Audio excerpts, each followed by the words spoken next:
Well, salutations, everybody. What's a crack-a-lackin' on this fine Sunday evening?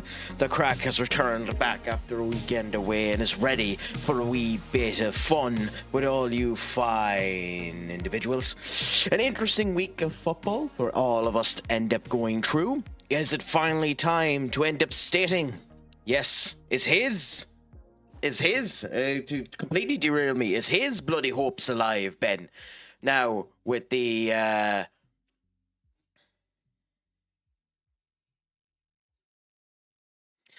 with the double disqualification, is his hope still alive to end up winning in the F1? Yeah. And then on top of that, we ended up seeing a Liverpool disaster class. I'm happy for Deitch, but annoyed that it was Nottingham. And then on top of that, we seen City fall down. And then after that, we ended up seeing Sunderland fall down to the mighty Fulham. And after that, we seen Rob Edwards end up falling down as well in his first game. So it's interesting to see how all ends up going down. But for now, we see the Craic continue to go on. We see the fun continue to rise. And we see if I can turn tails on a disastrous start to the season that I've had with United as we continue with it for the moment. Senior Linus, Senior Ben, Senior Duck, what is a crack-a-lackin' with all of you? Is it all going good? Is it all going grand? Is it all going spicy? How is your weekend going, my friends? Congratulations on getting Hamburg to the Champions League final. That's an achievement in of itself, my friend. That's an insane achievement. So fair play to you for doing that now.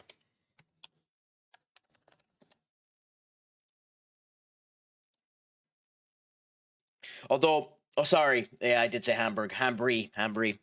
Yes.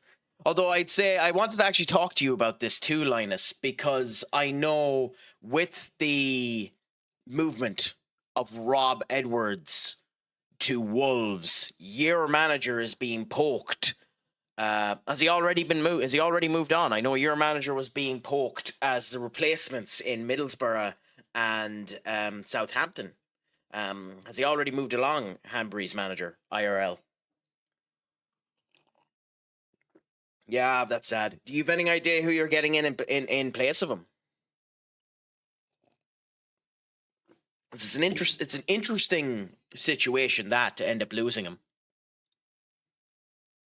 Because I know you were saying that he was overachieving, kinda, even though it wasn't going perfect. So it's interesting to see how it's going.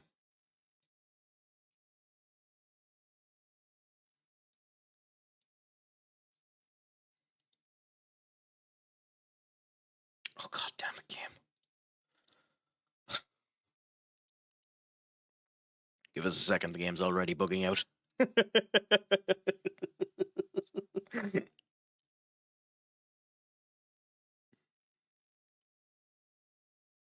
Come on, Duff.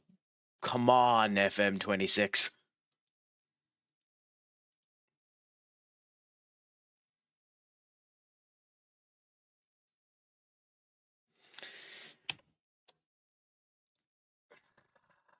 It wouldn't be me if the game wasn't just being a disastrous pain in the asshole.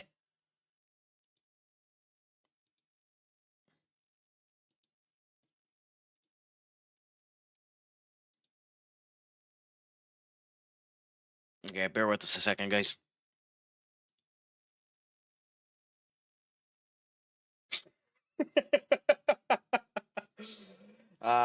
The ladies win the Aussie League. Interesting. Callie Carlson has been talking with Hanbury, and I have no idea who that is, Linus. Are they a potentially good replacement? Are they like Swedish general? Like, are they in the like up and coming leagues and will end up improving that way? How is it? What type of person are they? I can do a quick search while I'm waiting on this to load after she broke on me. Do that there and then go to this. 1981. He's 44 years of age, Swedish. He's been in the Swedish leagues for the last one. He's Varaste's manager at the current moment in time. So that would be an upgrade for him. So that's interesting. Tier 1, Tier 2, Tier 2, Tier 2, Tier 1. Then they got relegated. Oh, so he relegated them the last time. Interesting. Salutations, Senior Benny. What's a crack-a-lack with you? Pleasure to have you in. You come in at an interesting moment in time because the game just decided to crap its ever-loving bed, so we're letting her reset while we go on again. But how is your Sunday treating you, if you don't mind me asking? Not too bad, my friend. And which football game is on today, if you don't mind me asking? I'm guessing it's Philadelphia of some description.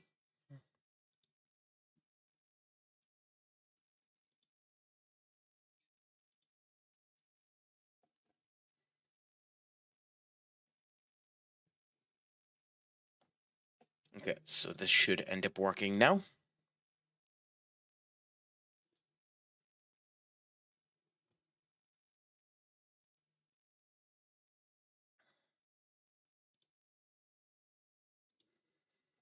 Happy out. Happy out. Hopefully it was a good game. Or hopefully it will be a good game when you end up getting into it and everything ends up looking good.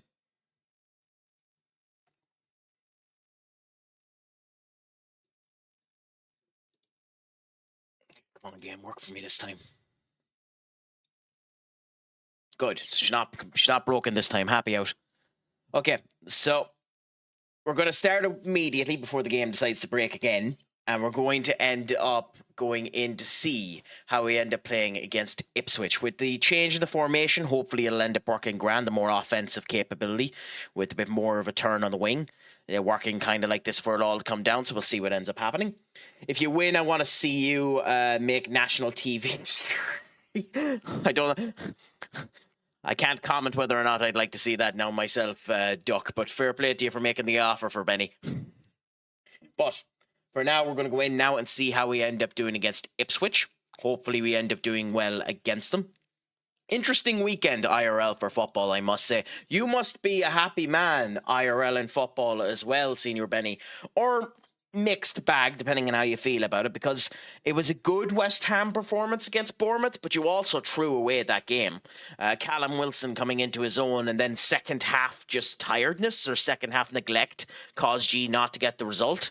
Yeah, but you take the positives out of it as well. At least you performed well in it. Like I heard a couple of other West Ham fans turning around saying how they were worried that maybe John Claire Todibo was just done, that you need to get a complete replacement for him. And at least in the last couple of games, he's been coming good. Might be an overstatement, but he's been coming grand for you, and he's been improving upon where he was playing before. So we'll see what ends up happening there. But against Bournemouth, a 2-2 result isn't a bad result for you. But I suppose the Nottingham Forest one is better. No bother, Senior Benny. Have a great owl game. Let us know how it ends up going, and I'm sure you'll probably end up posting some pics into the Discord anyway. Have a smashing good time. Remember, I have been stupid, sexy Craic, and as always, Senior Benny. MLS means Miles Lewis Kelly. Slán go my friend, and Pog Mahone. So, let's get into this crack now and let's see how we end up doing. Ipswich haven't been performing good in the league at the moment. They are 19th in the league. So we should end up doing well against them. Hopefully we're going to end up having a good enough time there. We've gotten a wee bit of motivation out of the players, so that's good to end up seeing. But it has been a rough set of circumstances for us. So let's see how things end up going as we go in. It has been a bad start of the season for us, but we'll continue on and see how things go. So, backline with Delict, Willie Kwambwala, and Isaac makes us up first, so we should end up doing well here. And hopefully the game will end up running grand as well, which is good. We won't have any weird glitches. Has your reprieve from Football Manager actually continued, Senior Duck, or have you gone back on to it? Yeah, okay, I figured you had gone back into it. And what a horrible goal for them to concede. A beautiful goal for us, because that's just defensive malfeasance by them. Ahmad coming in, shouldn't be given as much time as he has there. Delict straight back to Ahmad. Ahmad straight down. Bruno with just a weird turn back to Ahmad. A good defensive play by the goalkeeper, but just no one there to stop Bruno on a tap in. But those are the type of goals that win you games. Those are the type of goals that lead you up the upper echelon of the table. And, 3 shots on target immediately when you end up starting the game. It's a nice out result to end up having, isn't it? So we're up to 6th now, which is much better. So far, we've 2 wins, 2 losses, 2 draws. So wins are badly needed. Bruno now turned to Ahmad, and a beautiful shot by Ahmad Diallo. Absolutely beautiful shot. So looks like we're getting a good win out of this one. I wonder, that goal there, by the way, started off of a set piece, but was scored from open play. But because it started from a set piece and ended up being a goal, would that count as a set piece goal? In terms of the way football is counted, I don't think it would be. A set piece goal must be scored from the initial play of the set piece, right? Or does that actually count as a set piece goal?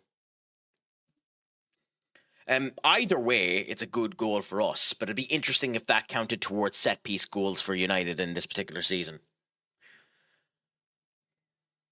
Like IRL at the moment, it's working fantastically for Arsenal, and with this particular weekend in general, with City failing, Liverpool failing, Tottenham failing to Arsenal themselves, you'd have to think that it's the door is tight. Even though it's only 12 games in, you have to think the door is tightening enough that now it's almost assurable that it's Arsenal's league to lose. Sunderland falling down to Fulham too didn't help, and a bad time for Sunderland to start falling down as well, with the AFCON coming up too, meaning they're going to end up having more dishevelment in their plays as well.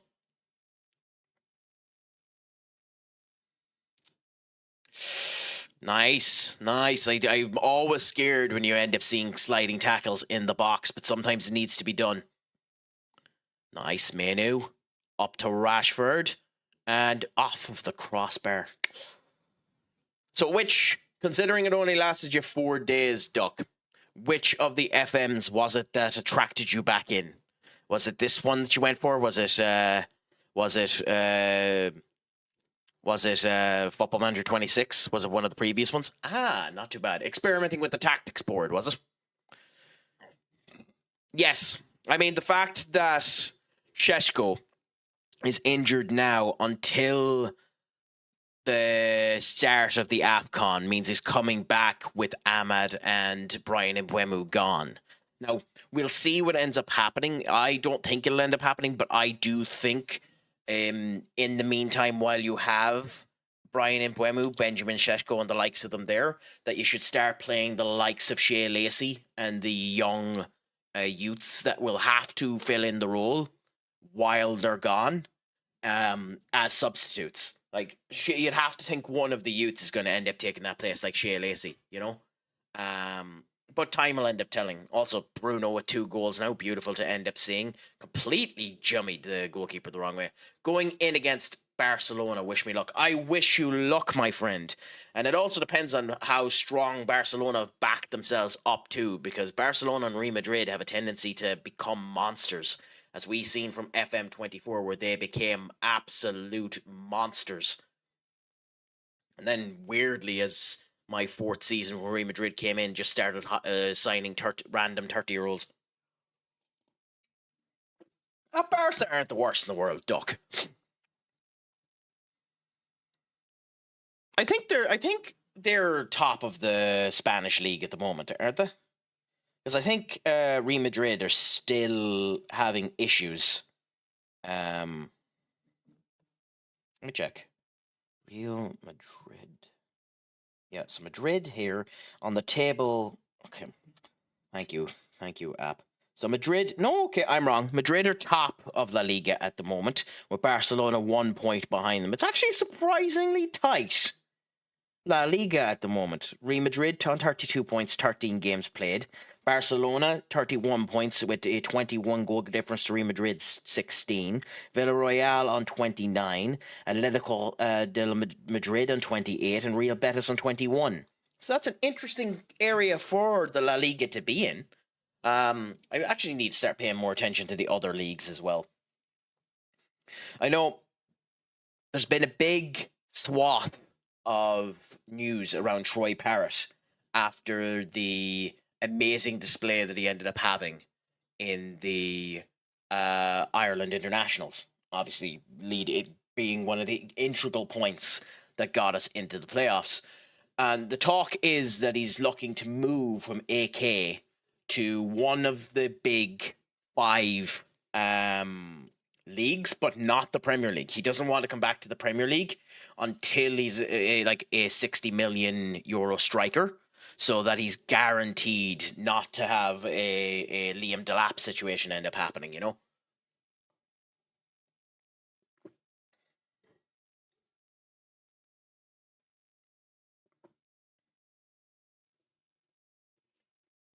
Excuse me. Now, Lemens down to Delict. Ooh, horrible by Delict. A bad mistake by Delict. But thankfully, they're not able to end up capitalizing on it.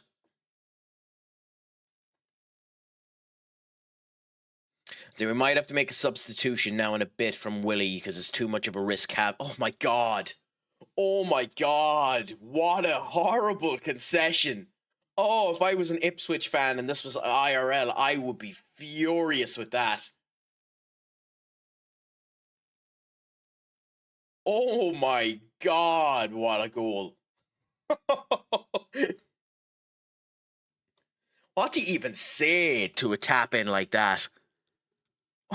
You poor. I love how it didn't even give Sesko points for it. Oh, it has now. I was wondering because, like, that is such a horrific goal.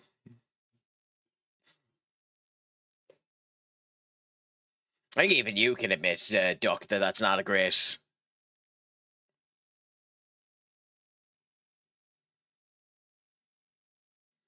We need to make sure there are enough players back as the attack set pieces are swamping to avoid the break. I mean, kinda, but they haven't been able to do anything with it. Yeah, so we do actually need to make subs now. We're at the 66th minute. So we have two defenders who have... Yeah, so we put Euro on for Willie and Heaven on for... It's Ilya, isn't it? Is that how you pronounce it? Yeah, Ilya Zavrani. So that's good. We have that done. Rashford is sound, but we probably need to replace Ahmad. So we'll put Cunha on for Ahmad.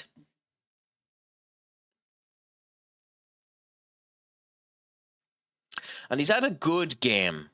But I think right now we swap Evan Ferguson with Mbeumo. And we go with this for the moment. Let's see how we do. I want to keep that last position free in case we get an injury, because it's happened to us too many times where we've just ended up getting screwed off of an injury. Oh, nice defensive work by Delict. Because Clark was free there. Clark was a free man if we hadn't that covered. They're getting a goal here. Ooh, I'm actually shocked that wasn't a goal, because that probably should have been a goal. Yeah, Sam Samadik for Ireland. And then O'Shea. I think O'Shea he's 27, Darren O'Shea. Yeah, interesting.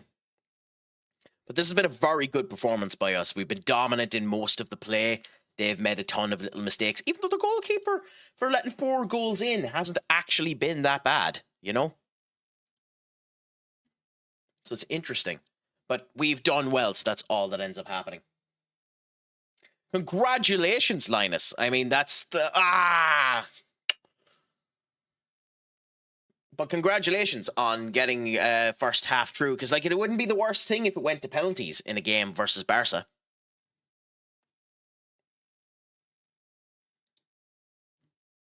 Hurst. Beautiful goal by Hurst. Lemens probably should have done. Shut up. Don't you forget, you ain't won yet. But the thing with that one is, the funny thing about that one is, like the funny thing with that one, Duck, is, do you honestly think they're going to score 3 goals? I mean, weirder things have happened, but.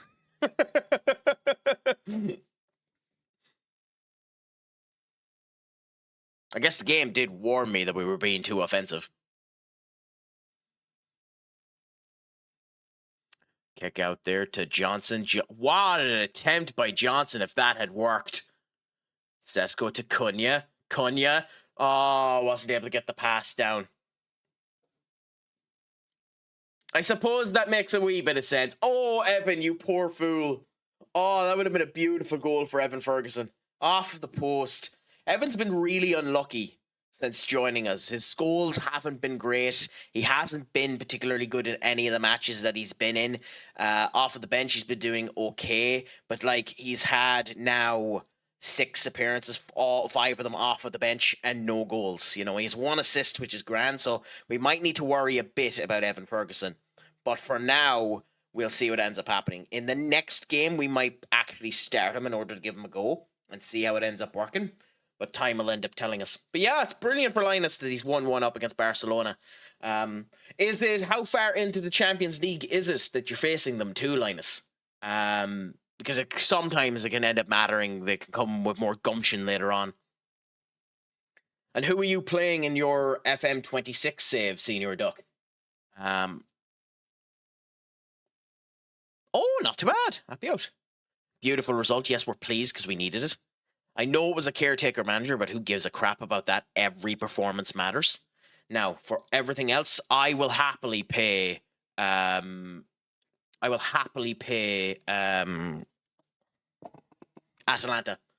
the 1.4 million if he scores 5 more goals. If he scores 20 goals, I'll happily pay the 1.4 million. It will have been worth it. Okay, so we had that deal in for 15 goals and 20 goals. That's interesting. I've never even thought about doing that. Okay, yeah, Jack Fletcher's still playing. Jay's playing. Jameson's playing. When looking at loans, I've gotten to the point now that I don't worry about loan deals unless they have less than 60 minutes. If they've less than 60 minutes, that means they're being the substitute on and not playing the full game. And I don't send people out on loan unless they're like full time in it. So Enzo Baracha. Oh. Fascinating. He used to be one that I'd go for quite a bit in FM. I'm guessing you use Sterling, do you, Duck? I don't, I'm not good at the conversion rate, so I like knowing a wee bit more what the Euros is. Which, to be fair, considering I use Euros, that Enzo Fernandez deal is even better when you think, or not Enzo Fernandez, God,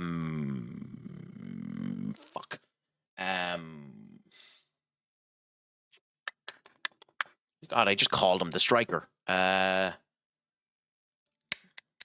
am having the mother of all brain farts. Evan Ferguson, that's it. Is really, really cheap. King, my friend, what's a crack-a-lackin' with you? Pleasure to have you in. You've bet me to it, Senior Duck. Is it all going good? Is it all going grand? Is it all going delicious? King, one of the best streamers you'll end up seeing anywhere there. Gives Northern Lion a run for his money as the best ball streamer on Twitch. But what's a crack-a-lackin' with you, my friend? Is it all going good? Is it all going grand? Is it all going delicious? I hope the streams have been going well for you in the past wee while there, my friend.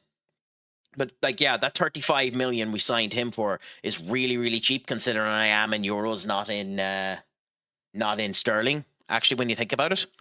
But we will play him as the starting striker in the next game and see how it ends up going. He was brilliant in that game. Once again, VAR has been, I said it before, it should be scrapped. And I actually do believe that IRL as well. Like, VAR is an okay tool, it's just being used wrong. I like it more in rugby where they actually feel like the referees have, power and diction over everything they say. Do you concur no matter how he has to use multiple rules? No comment, because that's a stupid question. That line of questioning is pointless. Cool, done. It's going pretty good. Just chilling. Appreciate that, dude. It's been okay stream-wise. I'm just at work restarting my gaming laptop. Not too bad. Yeah. I do have a nasty habit with my computers of keeping them on standby as opposed to shutting them off and turning them back on. So every now and again, a good reset is needed. So I can understand it as well. But yeah, are you streaming? Are you streaming tonight yourself, Senior King? And if you are, what are you thinking of streaming tonight? 2-1. It was close, but so far away. Oh, I'm so sorry you ended up losing it, Linus. Who ended up scoring for them? Oh, really? What's up with it that means you have to do a factory reset, my friend? Also, for those of you that enjoy this, you'll enjoy this quite well.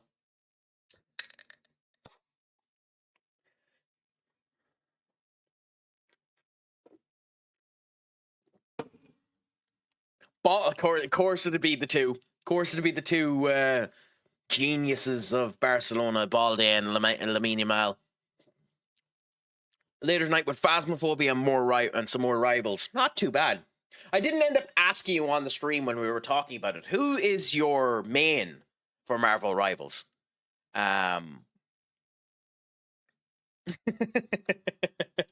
It's just being a pain, and I can't get rid of bloat stuff. Plus, I don't use it to stream anymore, so starting over. That's fair enough. That's fair enough. If you have a load of crap tethered to it that's too hard to just get rid of, you are 100% better to just do the factory reset. Wait a minute, why is my... What's on that we're away for a month?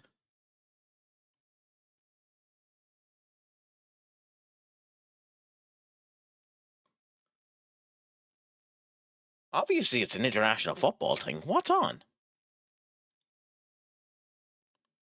Oh, the European League. For a month? Okay. Weird. That's very, very interesting. Okay.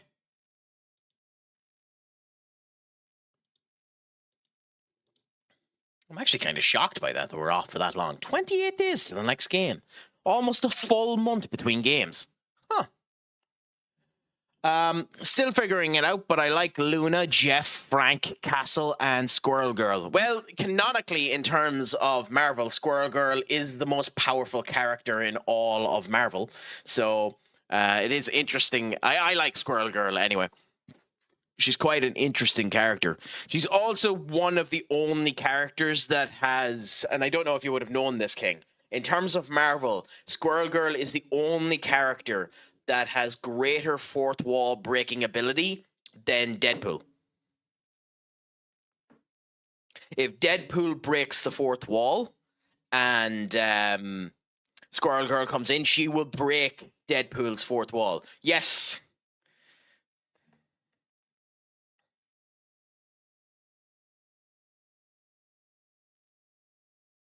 I mean, I can't deny that, but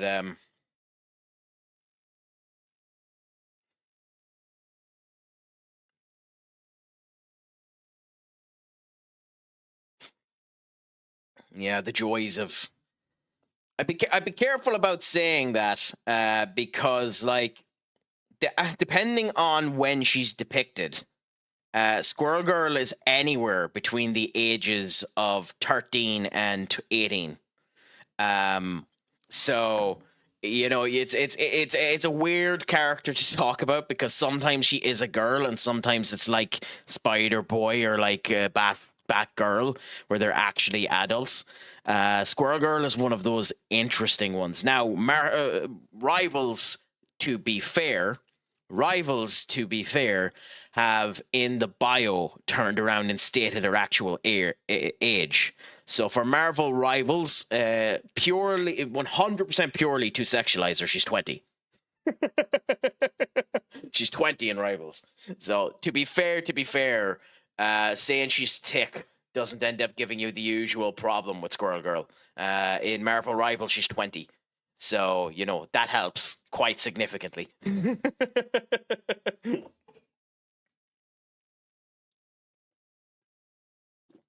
But yeah. In general, I'm actually a massive fan of the character. I just think in general, it's interesting to have a character like that. But it's just really funny that so I was saying there, King, the really annoying thing with Squirrel Girl is depending on which version of Squirrel Girl you're talking from, she's anywhere from 13 in terms of age up. Now, Marvel Rivals has been kind enough to tell everyone that she's 20. But she is also bonkersly busted. So, like, it's beautiful to end up seeing that they actually done an okay representation of her.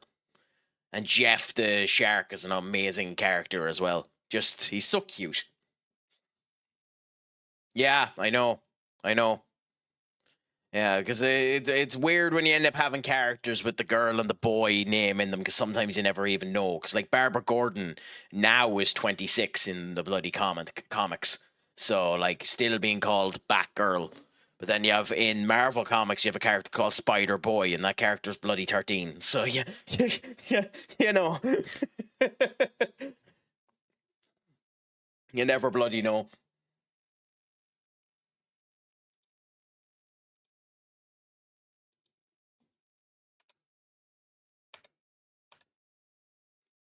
Well, you're not getting me anymore, considering they turned around and said, no one, I don't need you, and you're not particularly worth it, Tomas.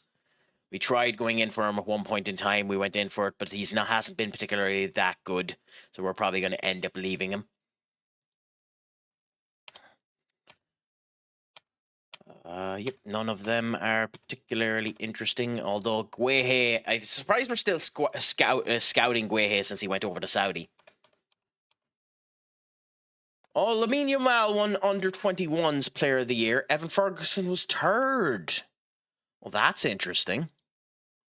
And João Neves, of course, is someone that would be incredible to end up getting. Supposedly, that rumor is coming up again.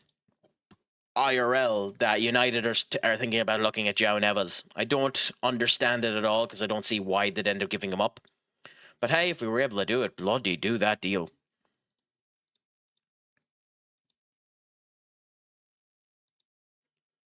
Yes, I mean, but to be fair, I think Rivals did it because they knew. Like, anyone that turns around and says that Marvel Rivals does its characters tastefully is lying. Like, they actually do give you all of the information about the characters, but there is absolutely no reason why Emma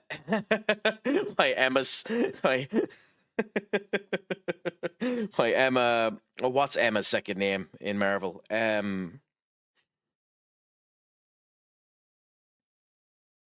Frost. There's absolutely no reason for Emma Frost to have so much tank. Like, she's not even a tank in the game, but by God does she have tank. And if you know, you know.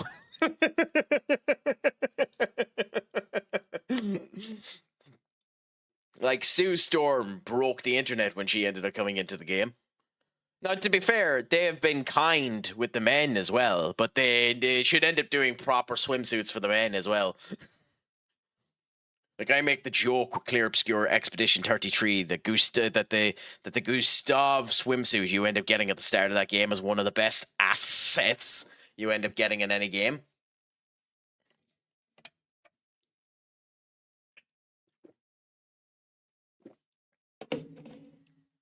But that's also a shroud of jealousy on my point.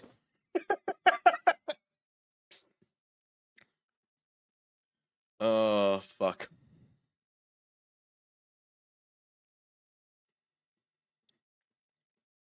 If I was hung like a horse, I'd be a happy man. And with that conversation point, I now finish.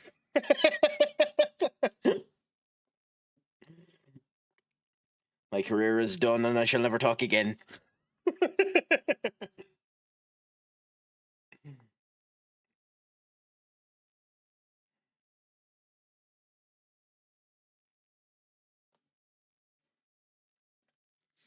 Oh, come on, game. Load.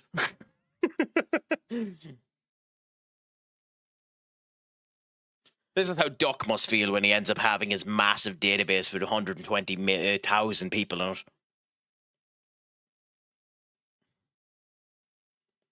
Like you wait here for 4 hours on this screen just ticking away while you end up having so many people in it. Isn't that how it is, Duck?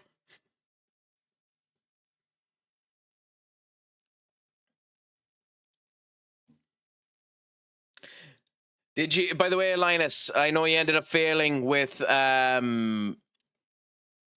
Hambury against Barcelona, but did you end up winning the league with them so that you at least get into the Champions League again next year to have attempt number 2 at it? Oh, international football injured one of my players, because of course it did.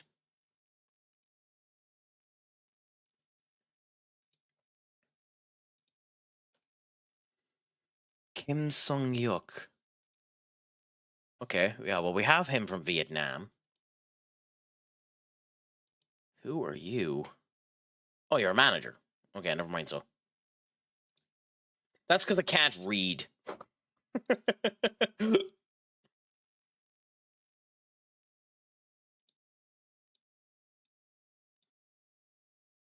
Diego Leon got his first game as well. Happy out to him. I didn't realize he played for Paraguay. Huh. Interesting. I wonder if he'll get some time IRL now with... Maybe he'll get some time with the AFCON coming down. Because I don't think Uruguay are in the AFCON.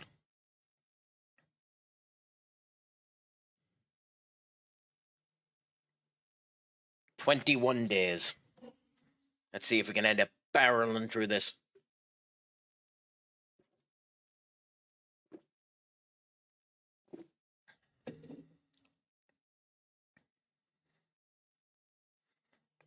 You know, considering the weekend we've had in football this week, it would be typical if tomorrow night United end up failing to capitalize on Everton. Like, we go 6th, I think. It's either 6th or 4th. If we win... No, if we win, we go 5th. Yeah, if we win, we go 5th. Which is a nice out boost for us. So it'll be interesting to see whether or not we're going to be able to do it. Hopefully we will be. Time will end up telling for us. But we'll keep at it anyway and, you know, barrel away with it. Huh. Okay, I don't really care. James Scanlon, one of the youths, scored there. Not too bad. And another 19 days before we end up getting there. So we're barreling through it at a pace.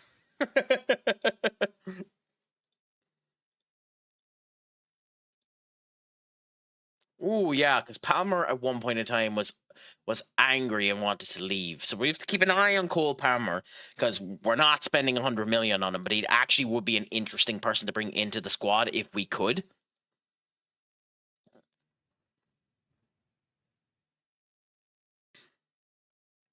We'd have to change, if we got him, we'd have to change the tactic a wee bit. Considering he can work on the right-hand side, you'd be changing the tactic. This is the, well, it's England, I don't know who cares about that. Because Bruno currently ends up playing, but leans off of the left. So we'd have to change the tactic to move the striking positions around as well, so that we have the right striker as the main striker instead of the left striker as the main striker. So we'd have to make some tweaks to the actual tactic itself too, if we ended up signing him. But that's a pipe dream, so we'll worry about it later.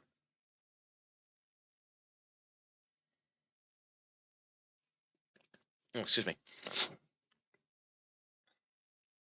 Oh, nice. In the UEFA Youth League, we won against Paris Saint-Germain. That's something you'd like to end up seeing.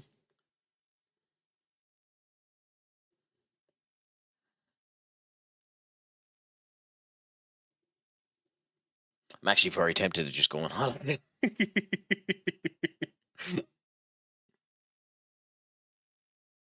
Let's just continue to let it go. Luina Rebana. Okay, interesting. So our injury updates, both of them will be back in time, so that's good. Liverpool are the worst in terms of injuries. We have a lot of people with high risks, but we'll worry about that when they come back. Okay. Well, compiles, assessment. All of them are fine. Good. We won against PSG, and we've seen that. We won both in the under-18s and the under-21s. That's nice to see. So our youth squads are doing particularly well. Now that's concerning. In 2 weeks, our overall balance went from 79 million quid to 49 million quid. So we have an expenditure 3 times that of our income, which is not good. Like, we should be high enough that we're grand, but it is curious why the expenditure dropped so much over that period of time. Like, again, so long as we end up doing high enough in the board, you're not meant to be making profits through these small periods of time as well. And we're still in the Champions League, so we'll make money going into that as well. Again, knowing that our debt is so high. It's one of the reasons why United have a nasty habit when the game ends up playing itself of going into administratorship. Now, it would be, like, there's absolutely no reason for it, but it would be nice if there was a way to actually help improve the sponsorship incomes and all that type of stuff. It's not the easiest thing to improve in the world. Like, obviously, the best thing to do is to just decrease your wage bill as much as you possibly can, but that's a very hard objective to do. Ooh. So Chelsea at the moment are the best defensive team in the league. And Liverpool are the most offensive team in the league. Cunha's performances. That makes sense. What are they concerned about? So, Yoro wants a new deal. Ahmad wants a new deal. Patrick wants a new deal. To my knowledge, all that I guarantee you is going to ask for about 200,000. Yeah. So just no. Maybe in a couple of years' time when 2 years' time when we badly need to do it, but not right now. Ooh, who are you?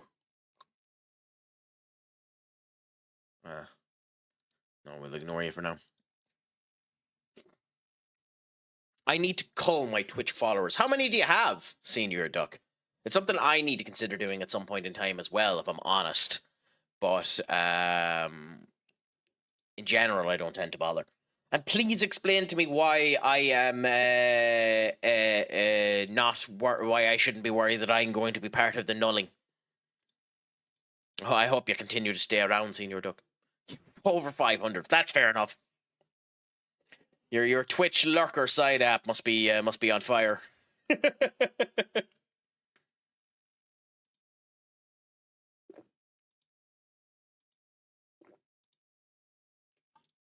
It's funny too, because in general, in press conferences and in supplementary questions given to me by the media, I tend to be quite nice to all of the people around me, but they always tend to hate me, and I don't really understand why. Due to interest being shown in him elsewhere. Oh, so because of the Chelsea matter, he's no longer angry. Oh, well, we're not selling him, so he'll get pissed with us again because we're not going to sell him. I turned off phone notifications. Oh, that makes sense. You must have the notification set on the Discord, so because you're always first, or if not first, around first on my stream. When I reinstall the app, I rely on Discord to tell me when who is live. That's fair enough. I mean, it's not a bad way to end up doing it. It's why I tell everyone, if you're worried about it, just join my Discord. I end up having it there the whole time. I end up mentioning whenever I go live on that the whole time. Ahmad has been one of our best players, so seeing him score is fantastic, and we might end up doing that. Okay, maybe I need to have a check at it again and see why that's not happening. It should be going out to everyone.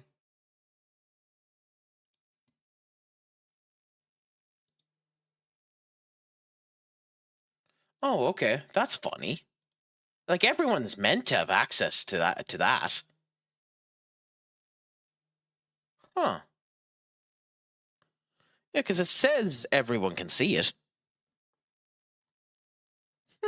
Weird. I wonder why. That's interesting.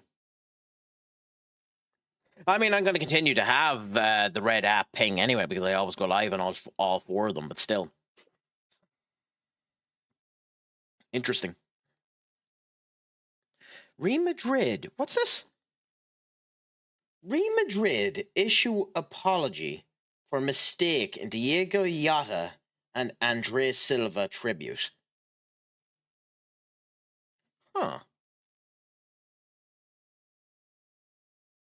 Showing the wrong Andrea Silva during a tribute to former Liverpool striker Diego Jota and his brother.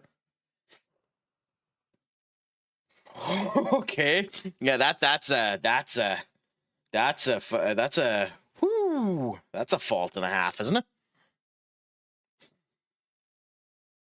That's very, very interesting to have happen. Like, you'd be firing almost the entirety of your bloody social media crew for that, wouldn't you? Like, that's one hell of a mistake. They're just bitter from I mean, potentially. Very, very, very, very likely to be true.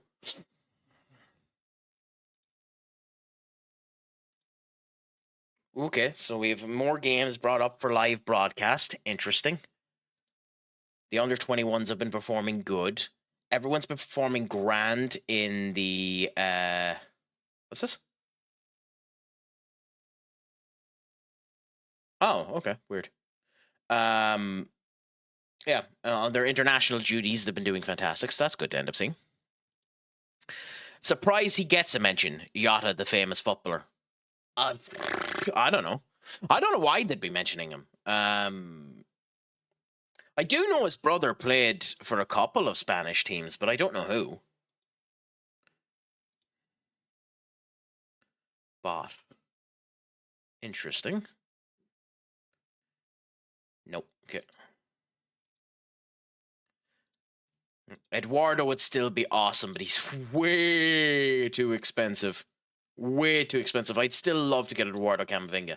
He's one of my favorite players, to be honest. I believe you're with Arsenal, right? Yes.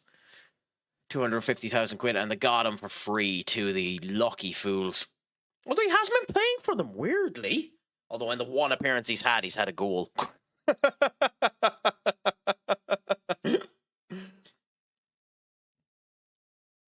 I mean, that's a way to stick it to the man. You're not playing me, but the first time you do play me, I score a goal, and then you're not going to play me again? Well, screw you.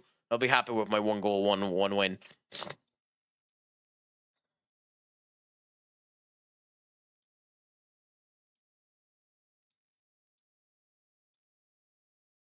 I know I complain about it almost every time I play this game, but I still don't understand the loan system, how to develop a player properly. Like, sometimes I end up getting them out, like in FM24 where we got Jason formed in a fantastic Irish goalkeeper, like a bloody diamond in the rough of goalkeepers spawning for Ireland. But it's rare that it ends up happening. Oh, we're only a weekend away from the actual next game versus Southampton. Elanga wants to stay. Interesting. Elanga didn't play this weekend, did he? Against City, did he? I don't know. I don't know what the deal is with Elanga. I haven't heard much about him this season. So it was Livramento, who I think is a fantastic defender. I don't know how they got him for so cheap off of Milan. Joe Linton, Harvey Barnes, Murphy, Volmenter, Okay. And on the bench, Wiz is injured, Gordon's injured, Asprey's injured, Osela's injured, Byrne indirect red card, Trippier hamstring, unused subs. Oh no, so Langa was subbed on for Barnes. Okay. 85th minute. So only got 5 minutes. Someone redeemed pick a song on Lewis chat and I gotta go leave the room. Why? What song was it? What song was it that ended up making you have to leave the room? That's insane. And also really ballsy of you to say, considering I have redeem a song put into this bloody thing as well, you know? So that's very ballsy of you.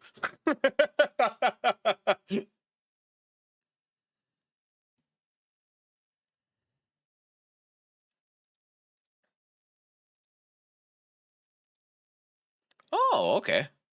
I have had it happen to me once, not on stream. I've had it happen to me in a personal save where the club has been taken over by a new owner. Obviously, that's how takeovers end up working. But it was taken over, and immediately they just sacked me because they wanted brand new management.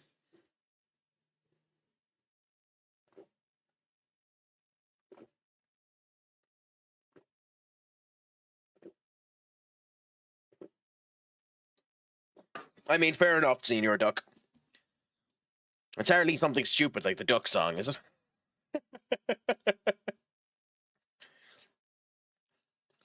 Alvaro Canaro. I wonder. Yeah, there's hardly. Yeah, so 6 million. God damn it.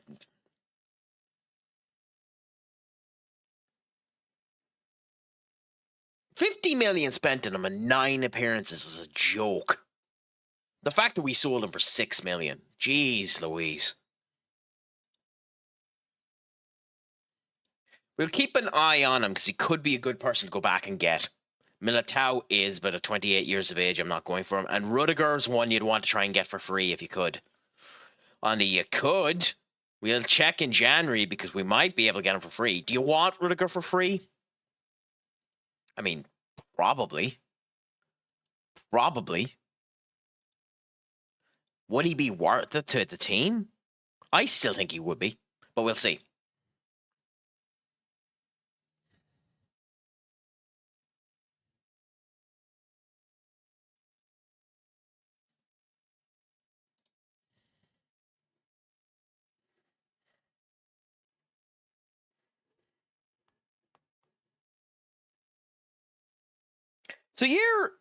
So if you are still here, by the way, Linus, and I understand if you're not, but your season is almost finished, isn't it?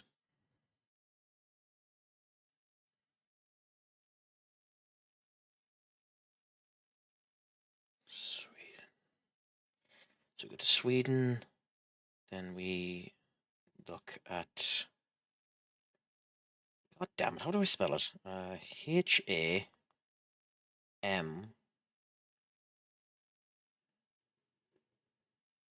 It does not want to let me see this goddamn squad.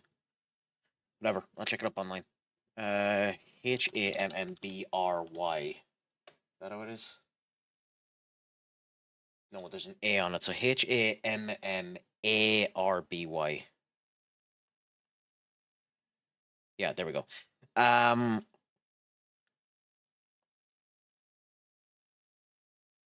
3 more games. Okay, that's interesting. 3 more games in their league. Liverpool 11th, United 10th, Sunderland 7th. Imagine saying this to someone at the end of last season. Now, to be honest, I did say that I seen a fall coming for Liverpool. I thought that team, and I still think this, by the way, I think the Premier League currently has a problem that all of the top teams are performing bad. All of them. I don't think there's a single top team performing good in the Premier League at the moment, and that includes Arsenal, by the way. Even though they're running away with the league at the moment, I think all of the top teams are performing bad. And I think the quality in the Premier League has gotten worse over the past 5 years, so much so that the little teams are coming up to match the top teams. So to me, I'm not shocked at all that Sunderland ended up coming up and doing well. I'm sad that Sunderland lost against Fulham, because I think Sunderland are going to get hit with the almighty hammer of bad luck during the AFCON, because 5 of their players are going to be gone and they're going to get absolutely walloped during the AFCON. So I think Sunderland will probably end up finishing the league around 10th to 15th. You would think that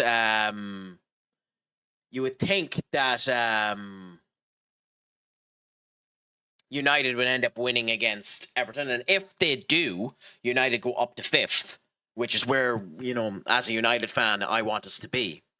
But that's my viewpoint at the moment, and I'm happy to be contested on that one, but I'm genuinely of the opinion that the top teams in the Premier League have just been performing crap, and that Liverpool and Slot got insanely lucky last year that everyone around them just started playing like crap. Like, they got absolutely blessed that Rodri got injured. I know a team shouldn't be stood by one player, but they got blessed by that. What happened to Wolves? God damn it, give us a second.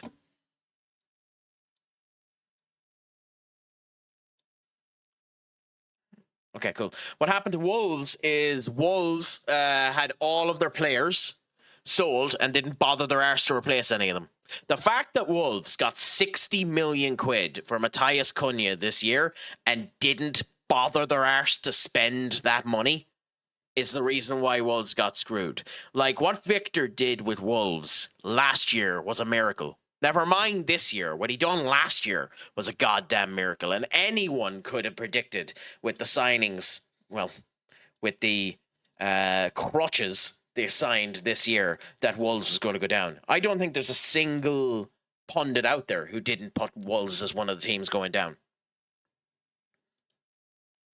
Well, maybe they did, because I know that an awful lot of pundits were trying to say that the ones that came up were the ones that were going down. So there is a chance that they ended up saying it, but they were foolish if they were.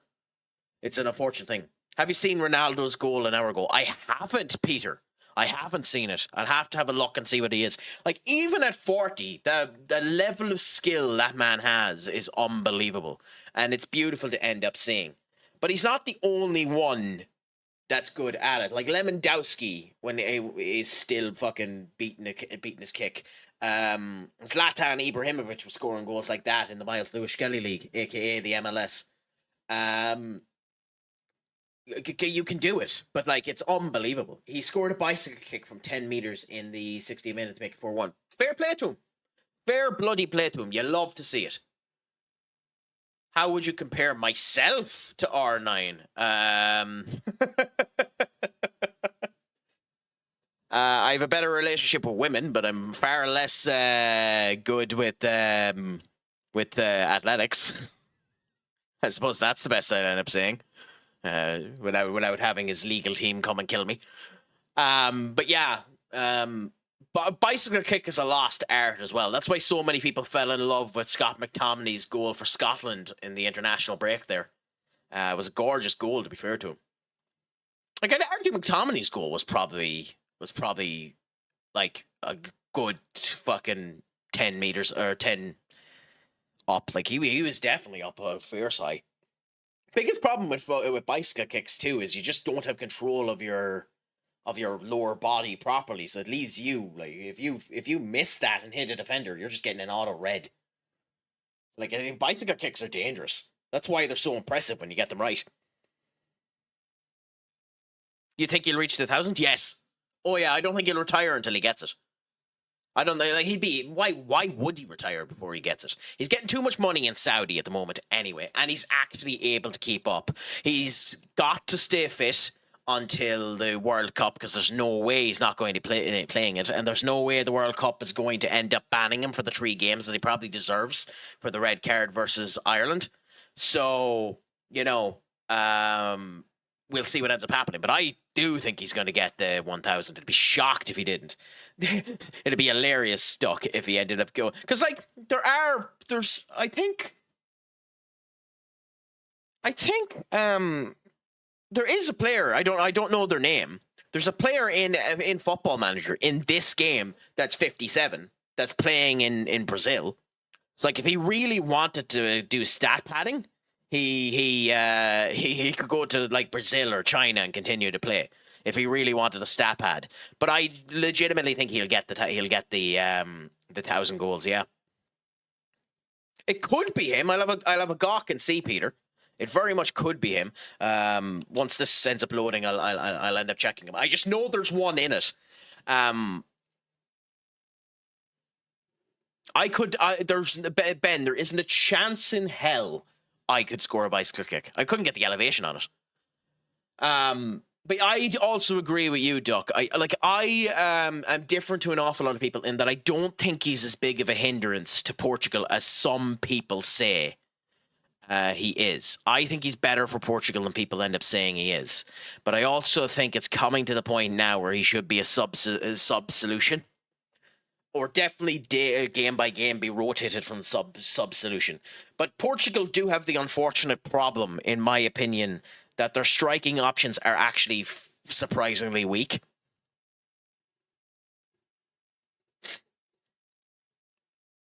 There's an amateur Uruguayan player who played is in games, yeah.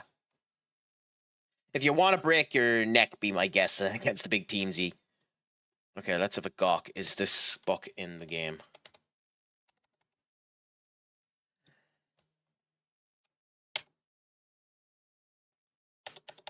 No, he doesn't appear to be. Yeah. Now, there's a good chance he might have retired, by the way. There's a very good chance he might have retired, Peter, in this particular case.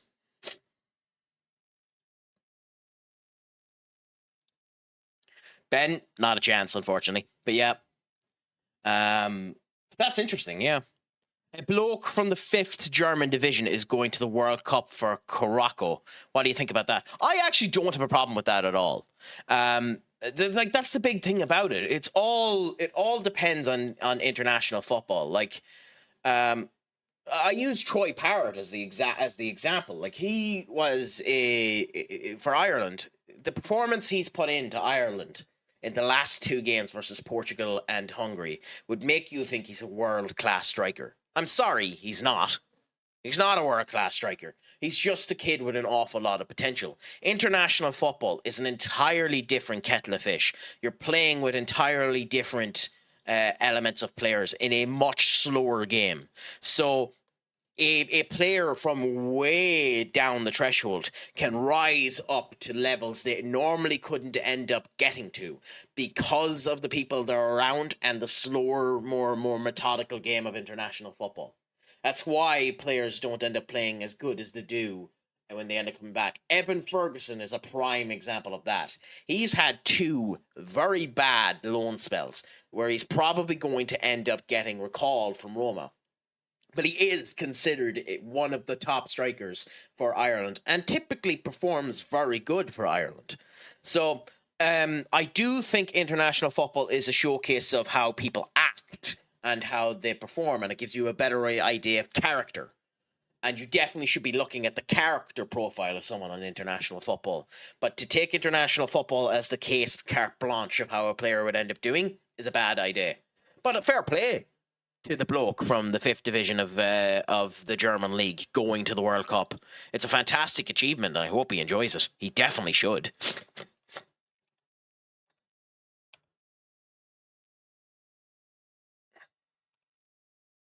But then again, all of this is a bit weird. Like, technically speaking, Mbappe has played for France for the bloody Olympics. So everything is a bit odd. Like, Scalvini up until 30. My mate just got IP banned from Snapchat. That's impressive in of itself. That's not an easy thing to do. What did he do in order for that to happen, Peter? Because that's genuinely not an easy thing to do. That's actually kind of impressive. Like, Snapchat it's becoming more strict, admittedly, but it's not easy to get banned on Snapchat. It's one of the leading platforms for people getting scammed and catfished. So that's actually genuinely funny.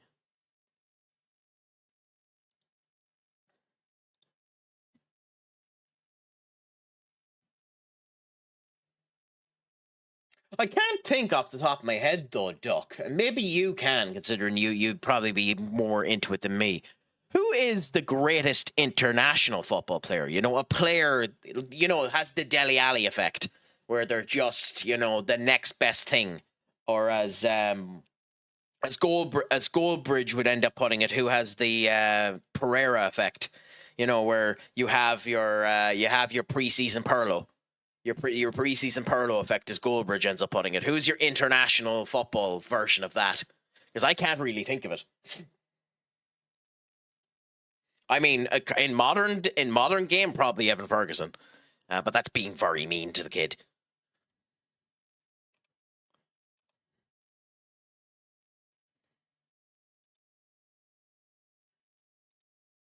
I should bring attention that Cups is not getting the amount of football. God damn it!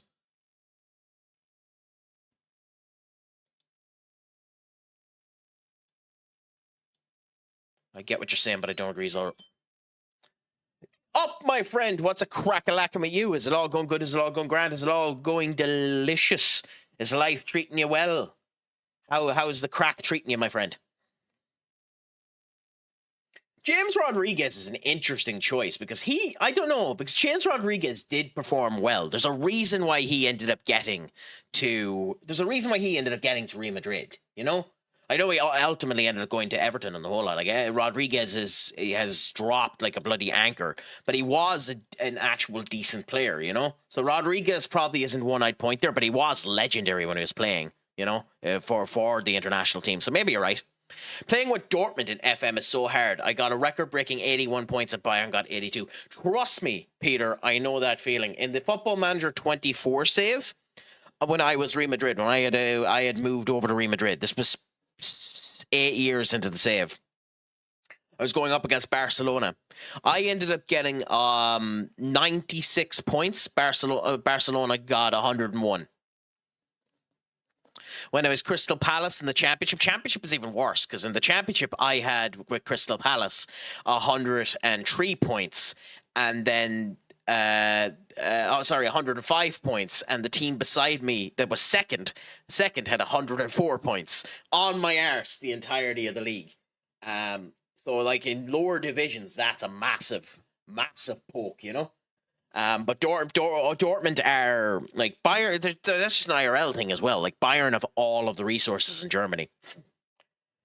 It's a pleasure to hear that it's going well for you. Up, I'm doing great. Happy to be at it. The game is going particularly good for me at the moment. We've had one game, and then we've gone through an international break that has spanned a goddamn month. But the crack has been treating me well. I'm looking forward to tomorrow to see how we do against Everton. Keep an eye on the Discord, by the way, as to whether or not I'll be going live tomorrow. As of this moment in time, I'm busy tomorrow evening, but if that changes, I might go live and try and do it in time with the United Everton game, because I believe it's an evening time match, isn't it? Yeah, 8 p.m. So I should be able to do it. So keep an eye on that. We'll see whether or not it'll end up working. Tony Cruz went to Hoffenheim and retired there. Do you know any ridiculous transfers like that? Not in this save. But I have seen Erling Haaland move to Real Madrid for 300 million quid. I've seen Mbappe move to Everton. I've seen Messi move from LA from Inter Miami to Hoffenheim, I think, to retire. There are a couple of weird ones, but nothing too bizarre, Peter, unfortunately. But yeah, I've seen a couple of interesting ones. Also, Amrin. We're going up against Ruben Amrin in this next game, so let's see what ends up happening there. The manager of Everton.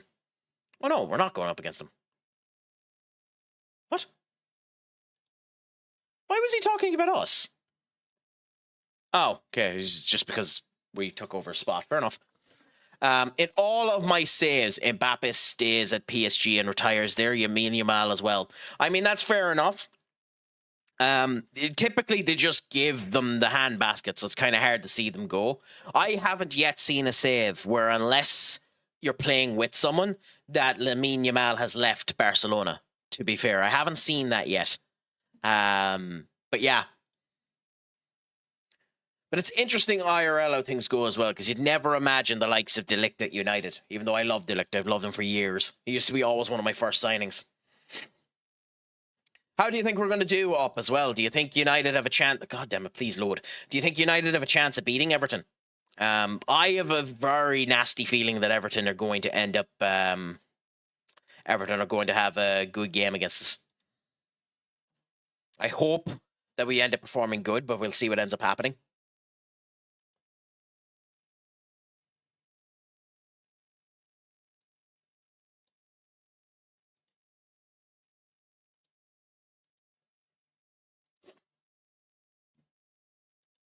But anyways.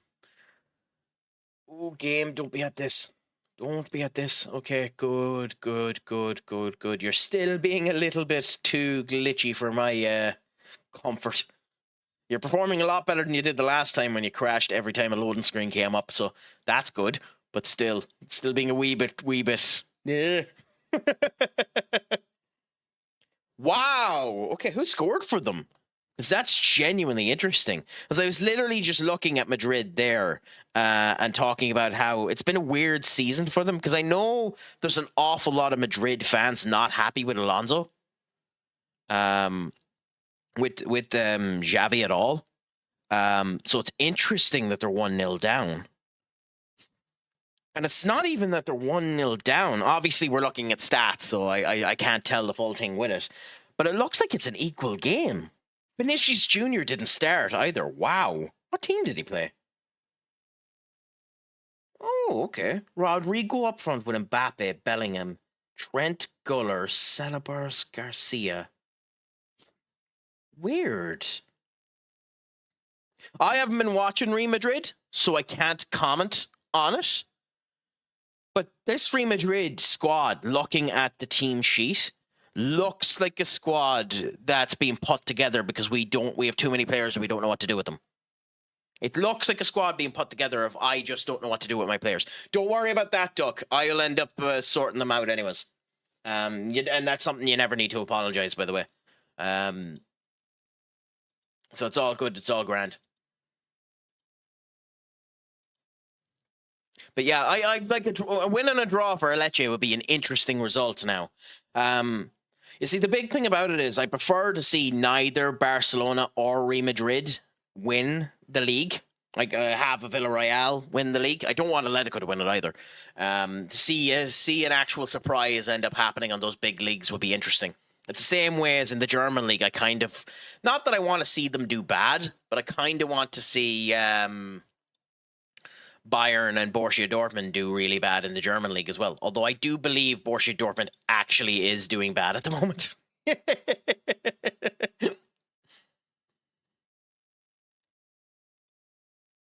Like this might be me just fucking living through osmosis and not actually checking things. Let me see how Dortmund are doing. Borussia Dortmund are... Yeah. Borussia Dortmund are 4th. Yeah. A full 9 points behind Bayern. And I want to see Dortmund do well.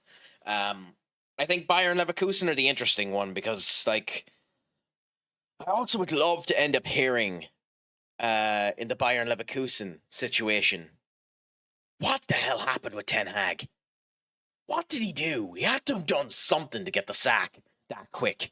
What did he do to piss them off so much? Thanks, mate. I'm a BVB fan since birth. Looking at my PFP, that's Jurgen Klockner lifting the UCL with BVB in 97. Interesting. I mean, out of the teams, Dortmund is the one that I prefer a wee bit more out of the German squads. But also because I really like Niko Kovac. I think he's a good manager. I think Dortmund is a hard bloody job to end up taking. But the other reason why I like Nico quite a significant bit as well is he's not willing to take any crap. And the way they've been handling Joe Bellingham has made me like the club even more, because having a player come in off of the success of his brother and wank his dick on the table and turn around and says, I should be playing, just to turn around and says, now you're sitting on the bench, is honestly a baller and awesome, and more teams should end up doing it. But the other reason I like them is because they have a bit of a nice relationship with United, and they might actually sell us Adeyemi. So we'll see. That's the greed in me.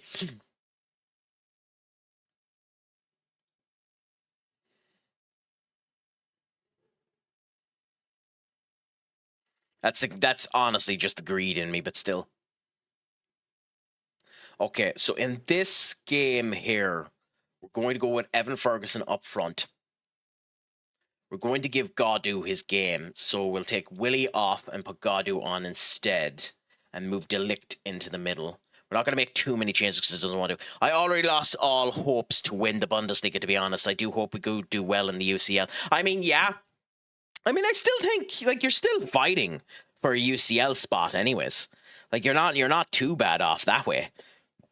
And, like, it's kind of hard with the four positions not to get a UCL position. Peter, Stuttgart, I suppose, are interesting. Like, I like Sebastian Hone, but I think Stuttgart will fall away. So we'll see. I didn't watch all of it. I watched a bit of the Tony Khan interview, and nothing surprising ended up happening there. Interesting that he's being a bit petty about Chris Jericho. Interesting that he wasn't willing to give a proper comment about Andrade. Interesting in those type of situations, but at the same point in time, what do you expect from him? Am I surprised that Ariel Hawane made him seem like a schmuck? No, not really. But you see what happens and you go, what's there? Also, we can't play Gadu because he's actually bloody tired, the poor fucking idiot.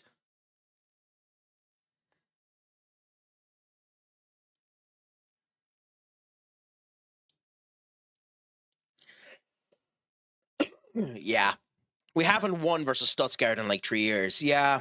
I mean, there's a particular X account I end up following that believes that Hobe should have been the United manager instead of Amron. And like, I like Hobe, but I don't know. Like, maybe it's me. I think Sebastian Hobe is all hype. But we'll see what ends up happening. Stuttgart have a load of good players, and I know that there's a couple of people end up wanting to rob, like Ango Stellar, they want to end up robbing from him and stuff like that. Like, Stuttgart have a couple of really good young players, and we'll see what ends up happening with them. But I don't think they're particularly great. In your particular case, it is just unfortunate. This year seems to be a dead year for you, that Bayern have just been too strong, and there's not really much you can end up doing about it. But at the same point in time, it ain't over till the fat lady sings, and 9 points can be easily taken back. It's just you have to get more consistent and find good form. But we'll see what ends up happening. Like, there's plenty of time left. Did you end up watching Full Gear up? Or did it give you any interest? I don't get that reference, the Nia Jax ain't singing reference. Not 100% sure what you mean by that. If you don't mind me asking, apologies.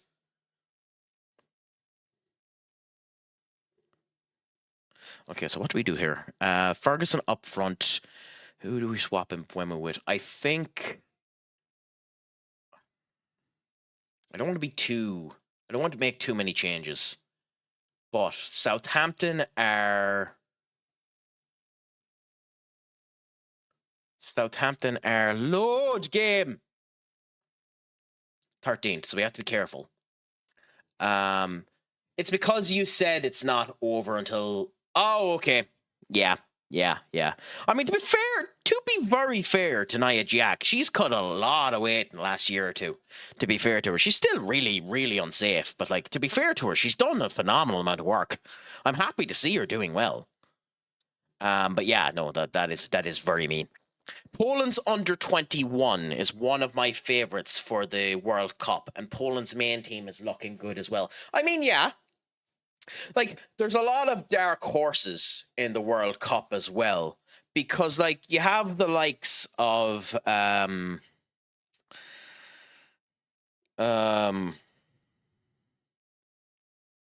what's their name? Uruguay. Like Uruguay are performing particularly well as well. And personally, I would love, it's not going to happen, but personally, I'd love to see Uruguay win it again, just to see the first winners of the World Cup actually win it again.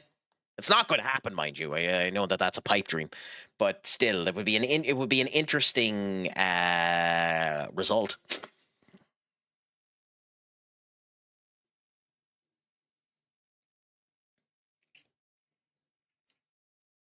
Okay. Shaw Euro Heaven. Okay, I think we can then go.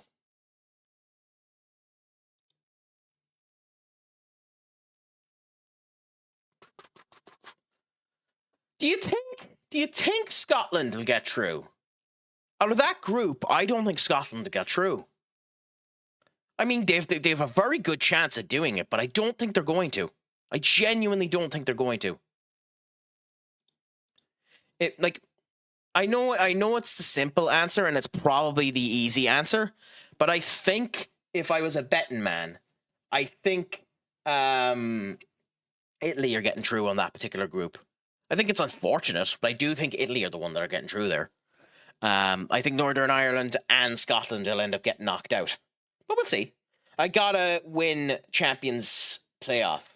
Well, hopefully end up winning it, Senior Duck. You never actually told me, or maybe you didn't, I just a tit. Who are you playing in this FM26 save? Do we swap Bruno out? We might do for this. Yeah. Mount's back, but we're not going to play him. So let's go with Mount. Let's go with Cunha there instead. I think we go with this squad here. Euro, Camarada. Yes, this is what we'll go with. So this is the squad we'll go with. Evan Ferguson up front. Victor Rook right beside him. Matthias Cunha in the front. Ahmad on the right-hand side. Doggo on the left-hand side. Angelo Stellar and Ugarte in the middle with Willie Kwambwala, Isaiah and Delict in the defensive positionings, and we'll see how we end up doing. So once this takes its 2 minutes to load, we'll end up going. Scotland have... Oh, yes, it's Wales that I was thinking of. Yes. You're right, my apologies. So who do you want them to get grouped with? I mean, Scotland have a fairly okay team. It's just, it's magical the overhype that some people end up playing as well. Like, Scott McTominay is having a very good season. But there's people turning around there stating that Scott McTominay is world-class based on the performances he's been doing with Scotland and Napoli. He's performing very, very good in the Italian league. But the Italian league is not the Premier League, nor is it the Spanish league, nor is it even the French league. Like, he's in the fourth, if not even fifth league in the world, and performing very, very good with Kevin De Bruyne there to give him the assists. So, you know, I know Kevin De Bruyne only joined them this year and he was performing good last year. But, like, we'll see what ends up happening. It's not to diminish what he's at. He's doing phenomenally well, but he isn't world-class at the moment. But I like to see that McTominay's doing well. It's just a shame that he started hitting his peak of play and the whole lot at 27, you know?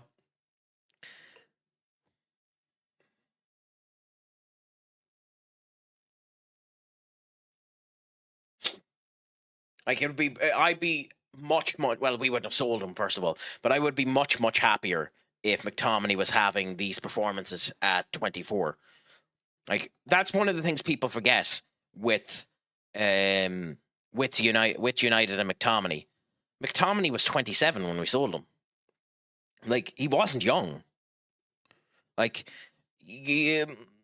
as a bench player, he was fine, but like building around him as a permanent player, he was probably a wee bit too old for what we needed. Or I'm just wrong. Maybe I'm just being too biased against the poor fool. Like, he's 28 now. I can see an underdog in the World Cup final, considering the new small nations. I'm very sure of that. Hopefully Poland. I mean, Poland would be a nice one to end up coming into the final. As I said, my black sheep is, and I know that it wouldn't be considered small, but my black sheep is is God, I just said it. God, I'm having one of those days. Would be Uruguay. Like my black sheep is Uruguay. My small, quote unquote small. You know, they did win the first ever World Cup, but my poke is Uruguay. I also don't get the reference there, Duck. Melbourne City Lady. What did I say that ends up coming down to that? Or is that who you're playing? You're playing Melbourne City Ladies. Which, if you are, where is that? Is that an Australian team? Well, it couldn't be. You're in the Champions League playoffs. Or maybe it's just Champions playoffs. Are they an English team? That's who he's managing, I think. Yeah, but that's what I'm thinking as well. I just think he might have spelt it wrong. But yeah. I'm Dem. Fair enough. Anyways. We have a couple of changes made here. Yeah, Australian. That's what I thought. Yeah, Melbourne. Anyway, a couple of players changed there. We have Victor Rush over on the right-hand side there. Matthias Cunha coming in to play where Bruno was doing there. Evan Ferguson up front. Dogu there. Ahmad Ugarte Stellar. Delict Kamwala and Ilya with Lamens in goal. Lamens is probably the position we need to upgrade at some point in time. But for now, cross your fingers, your toes, and anything else for us, guys. We're going into our second game, and let's hope we end up performing well. 13th place Southampton. We definitely need another win. This would make it. This could be our 4th win of the season. We have 3 wins, 2 draws, 1 loss thus far. Ahmad has been performing particularly good for us. Victor has been a mixed bag, but we'll hope that he ends up coming good today. Evan Ferguson has been the embodiment of mediocre, but hopefully can end up performing good today as well. We can give Camrada a nice go on from the bench as well if we're up. Otherwise, we'd be putting Sesko on. Although we might end up doing Sesko anyways as well as him, but we'll end up seeing. Not too bad up. I did play this. What is going on, game?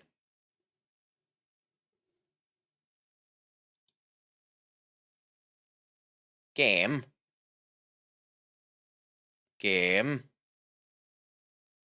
Oh, God, I thought for a second it was gone again. Oh, you've hit a day up. Be out. Now, we know that Duck's watch time is actually closer to 10 than 7, but it's still nice to end up seeing.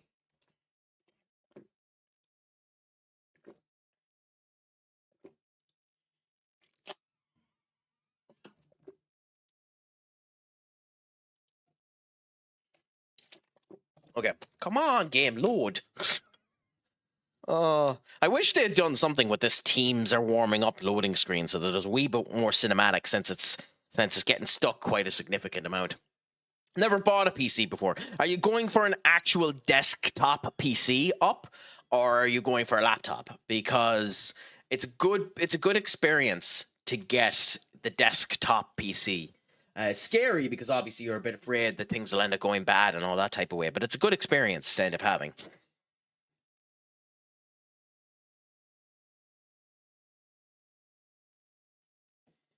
Oh no. No. EXE, bloody run. Don't do this to me. Don't do this to me. It's been grand all day. Okay. Okay, fine. Squeaky bum time has gone by us. Even though this is still annoying how often this is happening. But Aaron Ramsdale, Rolsover, who I believe is a former United player. Shea Charles, who I always thought was a United player, was actually a former Man City player. McAtee, who is a former United player. And Cameron Archer, who has managed to wallop our arse a few times. So let's see how we end up doing. Hopefully, we can end up performing particularly good against them. Okay, well, they're inspired, so that's good. In we go. Pre-match dugout, if it loads.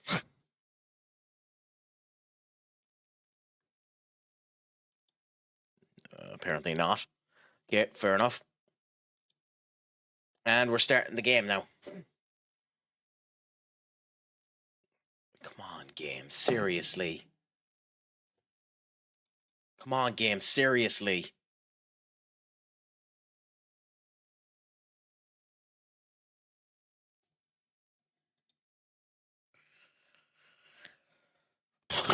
Okay, well, she started now anyway, so that's good.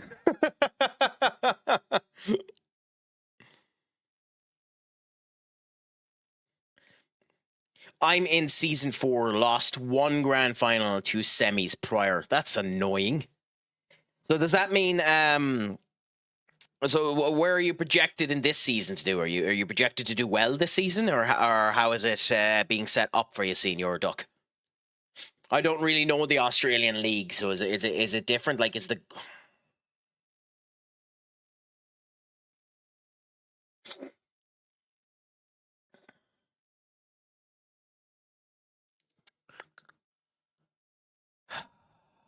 what a horrible goal to concede.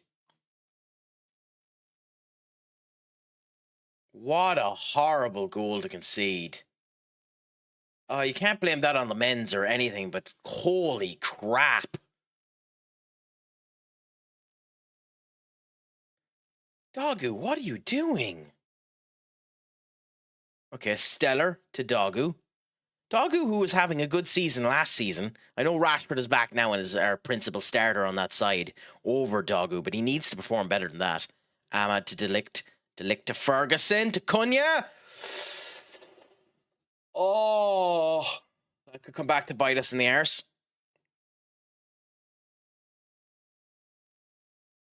That could come back to bite us in the arse. Can we get a goal from a set piece? No, out for another corner though. Come on, Ahmad. Up it comes. Very bad crosses from Ahmad. 2 very bad crosses, in my opinion. Altrick. Okay, Ahmad now. Passes it down. Victor. The run. Holds it. Ahmad. Taken down. Can we get it off of the free kick? Cunha. Cunha. Shoots it in. Nothing there. Victor back down. Nothing there. Willie? For what? Oh, handball. Okay. I'm actually surprised that wasn't a card as well. Okay, Dogu now to Cunha, to Stellar. Yeah, we're the better team, even though we haven't had a single shot on target so far, which is the annoying thing about this. Stellar. Directly at the keeper. Christ. Oh, it's going to be one of those games. Okay, penalty. We're going to take the risk because he needs it.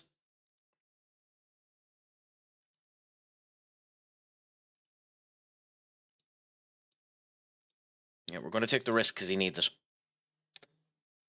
Let's hope he scores it because he bloody needs it.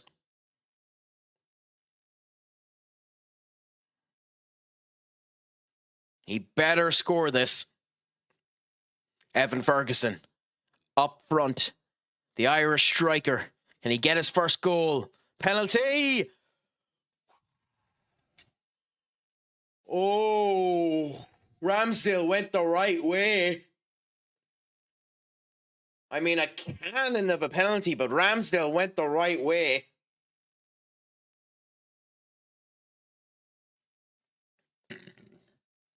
That's a squeaky bum time right there. But hopefully that'll make the difference for us now. We're back in this game now at 1-1. Can we end up getting a second goal? Ramsdale. Passing out from the back, probably. Another long kick straight out to Roosevelt. Interesting. Fellows. We're doing the cross there, but Delict to Ahmad. Ahmad to Victor. Victor now. Nobody there for him. What a run by Victor! Oh my God, what a run by Victor. What a save by Ramsdale. Like, we've come back into this game. We've come alive back into this game. A 2.21 XG. Victor should have ended up scoring there. Cunha should have scored earlier on, bouncing off the crossbar. I have a sad feeling this might end up... This has draw written all over it as well, which is a sad thing about it. But hopefully we can end up getting something out of this. 15 shots, only 6 on target. Not a particularly good conversion rate. Lemens to Ilya. Ilya now straight down to Dogu. So, it would be United, Peter. It is the club I follow the most. It has been the club that my grandfather ended up following, and my parents had no particular interest in football, but because my grandfather ended up following football, whenever I'd end up meeting him, we'd end up following United. So as a result of which, United ended up becoming the team that I ended up supporting. So as a result of that, it is United for me. But I have other, clubs I like to see do well. I like to see Palace do well. I like to see Everton do well. There's a couple of teams in Ireland that I like to see do somewhat well. But in general, that's my situation there. It is typically United. Make those 2 changes for now and just shout at them and hope that we can get something out of this. Because it's not done yet. We still have hope. Don't do this game. Okay, good. Okay, come on, guys. We need something out of this. Like one of your locals, of which I won't say. Yes, like the Rovers. And if you know, you know. I mean, I shouldn't be so concerned about it. I can bloody say who they are. It's just how I feel about it. Yeah, Duck, that's the problem. Shut up. Don't you forget, you ain't won yet. Free kick. It would have been awesome if we scored off the free kick and when you played that. Rashford. Oh, they still have this bug. Oh, they should fix this. Because the VAR check would make me feel worse.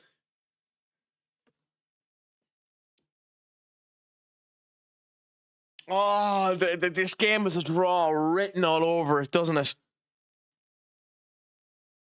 Wait, where's the offside? Bruno? I don't know about that. I mean, the game knows, obviously it's correct, but that's weird. Stellar to Victor to Stellar. Down to Ahmad. Ugh, taking it too easy off. At least in this game, Cameron Archer isn't having a goddamn worldie like he did pre-season. Kwambwala now. Can we get something out of this because we need it? Kwambwala to Ugarte. Down to Ahmad. Ahmad straight up to Stellar. Kwambwala again. Ilya. Delict. And Ahmad? What was that, Ahmad? Genuinely, what was that?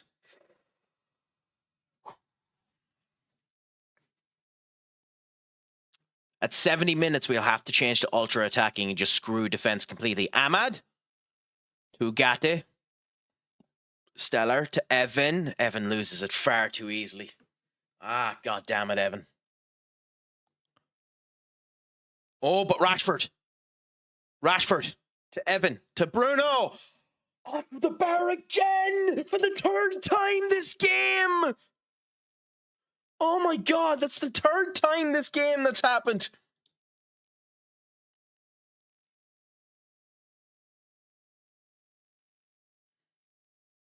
Ultra attacking sometimes sorts it out for me, Peter, but I can understand what you mean. It doesn't always tend to end up having it. Sometimes you end up just getting counter-attacked in the wrong way and you end up losing. Roswell just bloody dived in.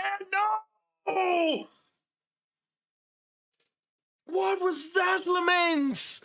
Genuinely, what was that? No!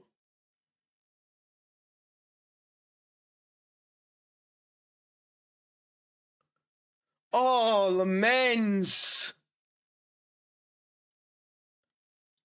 Oh, you have to be taken off of that. What was that?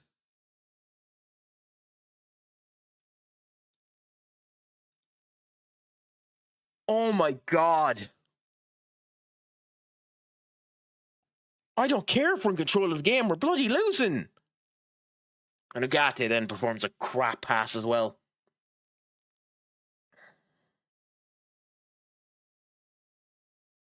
Okay. Delict to Bruno. Evan to Victor. Evan!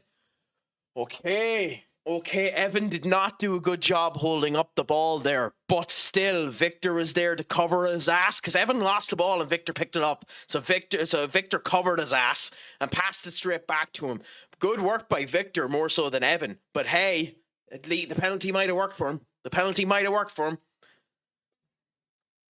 Like, with the way this game is, a draw mightn't be a bad result, but we really want a goal out of this. With a 3.44 XG, can we get the third goal? Hopefully.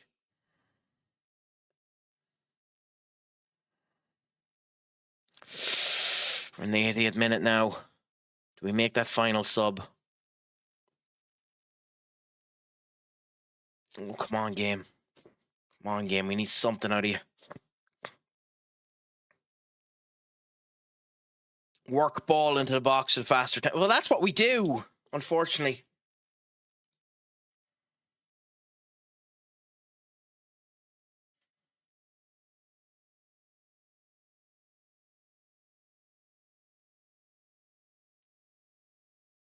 I'm going to make a double sub. Screw it. I know we brought Rashford on for Dogu, but Rashford's been performing crap. We're going to put Mbeumo on that side and hope that he just gets the ball into them in the last 3 minutes. I think this is ending as a draw.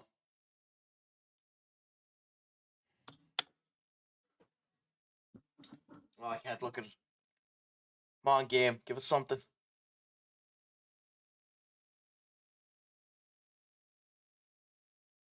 God damn it! Oh, that game does not deserve to end as a draw. That's just getting FM'd. That's getting completely FM'd.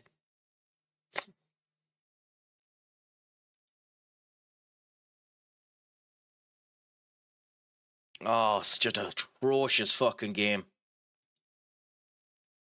Oh, we've tons of people to shout at too. Oh, that's so annoying.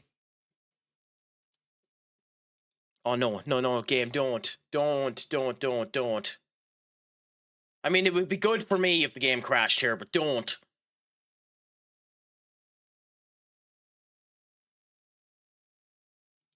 Come on, don't crash. God, she's still a buggy mess, isn't she? Hopefully. I mean, fair play to come back into it. Like Real Madrid went 2-1 up, didn't they? Or am I looking at the result wrong? Maybe I am. Let me look. So it's Madrid versus Eche. Yeah, Madrid ended up coming back into it. Oh no, Eche went 2-1 up. Oh, that's unfortunate. So Jude Bellingham ended up getting them the equalizer 3 minutes after they went advanced as well. I mean, we'll see. It's a... Oh, come on, game. Don't. That's like your third time coming up with the not responding. Don't do this.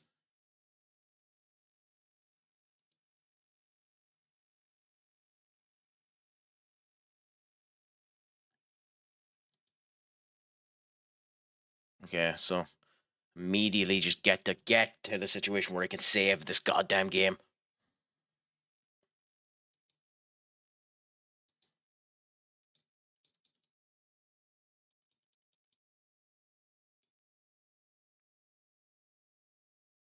Come on, hurry up. Come on, please. Goal is getting checked right now. Ooh, so it mightn't count. Oh no, it has to count because they've let a sub come in the whole lot.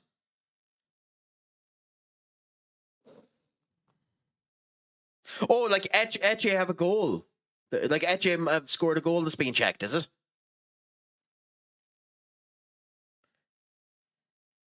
Or is it the Real Madrid goal that you're saying is getting checked? Because I think the Real Madrid goal has gone by.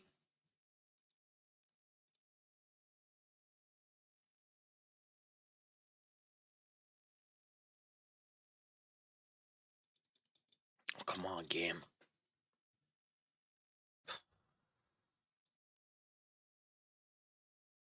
The joys. Joys of that. I mean, set piece goals are just as worthy as any other goals. Like Arsenal are the set piece kings this year, and they're going to win. And they're potentially going to end up winning the league off of it. It's a proper way of doing it.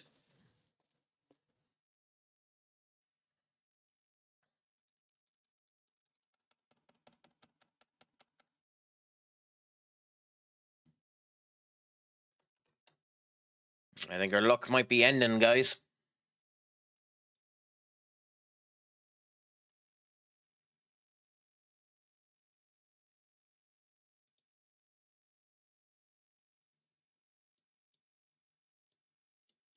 Yep. Yep. Unfortunately, it's unbelievable. That's actually unbelievable. That is unbelievable. That is unbelievable. That is unbelievable.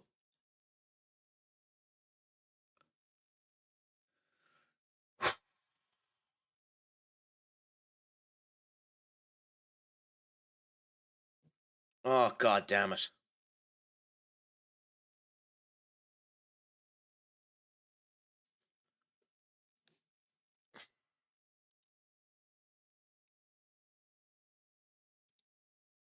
Still, 18 years of age, Isabella Durcow.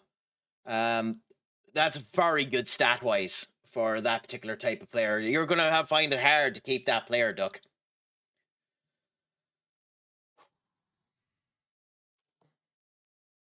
It's actually grinding my gears to a stupid level that this keeps happening to me.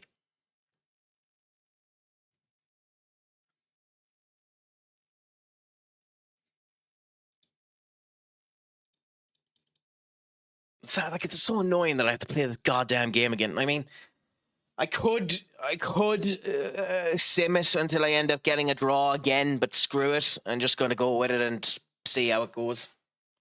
If I accidentally get a win I shouldn't have had, then sorry, guys. But what can you do? She'll want like 9K in wages and will get released. Yeah, unfortunately.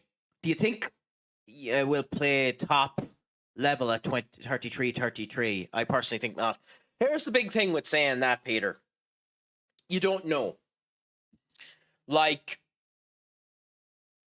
he could have a situation at 26 where he just ends up getting injured and is consistently riddled with injuries until the end of his career. He could end up having a Michael Owen situation where he just ends up getting one bad injury that lingers throughout the entirety of his career, hindering him from being one of the best talents that ends up coming. Now, let's hope if something like that happens, he doesn't become a bitter prick like Michael Owen, who turns around and says that the only reason why Wayne Rooney is considered one of the best strikers in English football is because I got injured. You bitter prick.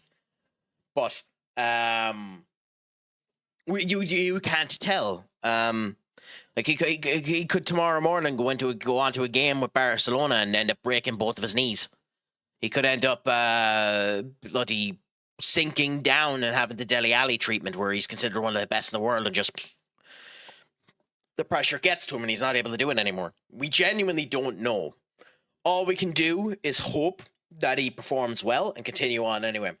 If he continues to perform the way that he is now, looks after himself and is able to actually keep the athleticism that he's at now, yeah, he'll be at the top level of 32, 33.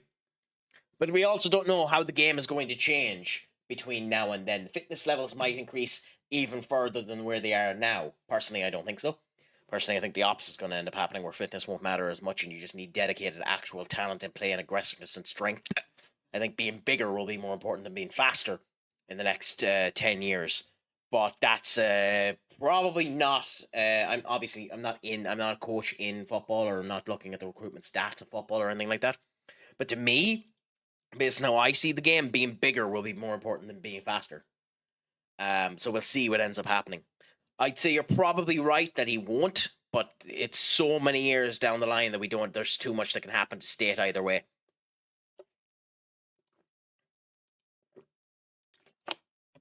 Okay, anyway, let's do this again.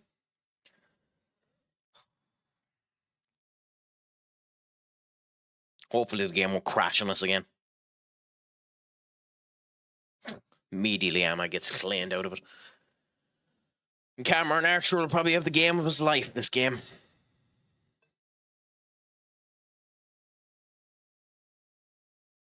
I think the thing that's annoying about it too is even though it was a draw,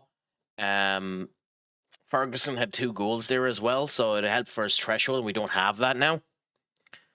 They're going to score here, aren't they? Oh, I'm shocked they didn't. Wait, are you seeing... Peter. Off is a direction you can fuck.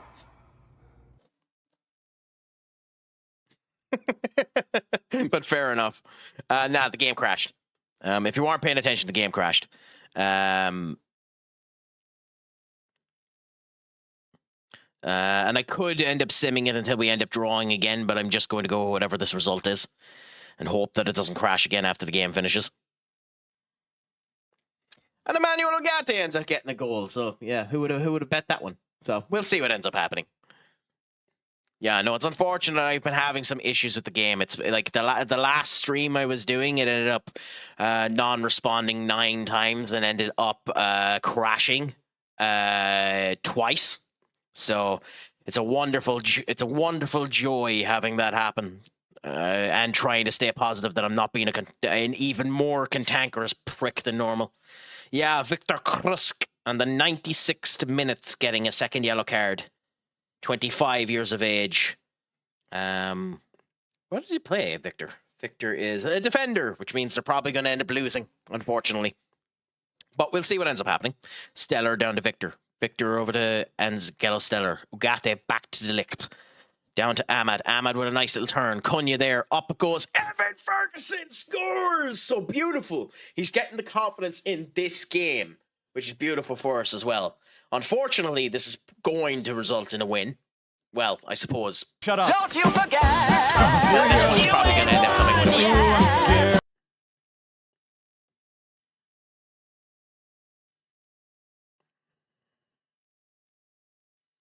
Ilya to Matthias Delict. Delict to Kumbwala. Kumbwala to Ilya. Slow but steady. Dogu now. Over to the side there. Oh, what a goal. More for Dogu than bloody Ferguson on that one. That is tight on the line. That is unbelievably tight on the line.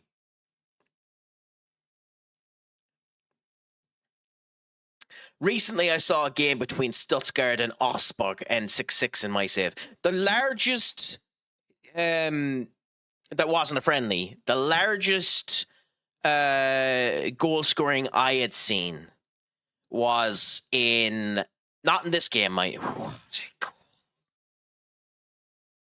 Oh my God, what a goal. The largest goal I ended up seeing was an FM24. Where I was playing as Liverpool and I was going up against Brighton Hove Albion, and I ended up scoring 9 goals. Brighton ended up scoring 7. That was the largest I've ended up seeing. It was a performance where I had 2 goalkeepers performing just disasters. A 6-9 in Hong Kong is the biggest I've seen on AI. Interesting. Well, hey, considering they went down to 10 men, that's a good result for Lecce. And that's a good result anyway for Lecce, to be honest, Peter. But yeah, I'm actually genuinely bothered by this result. I'm actually genuinely bothered by this result because, like, this is the result that should have happened when the game crashed. But the fact that I'm actually getting it now is pissing me off a bit. I kind of would have preferred that this was a small win rather than a big win. But what can you do?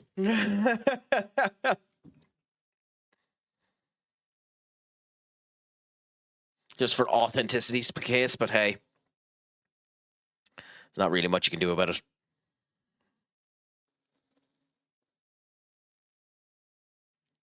There'll be a question mark on this particular season as a result of this particular moment.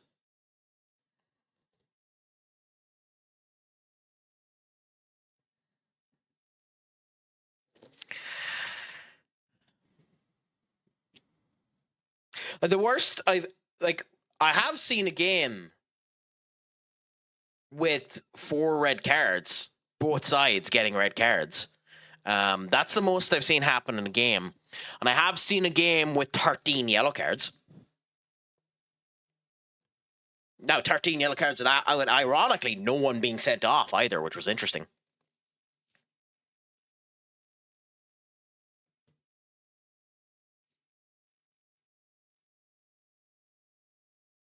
I think it was 5-0.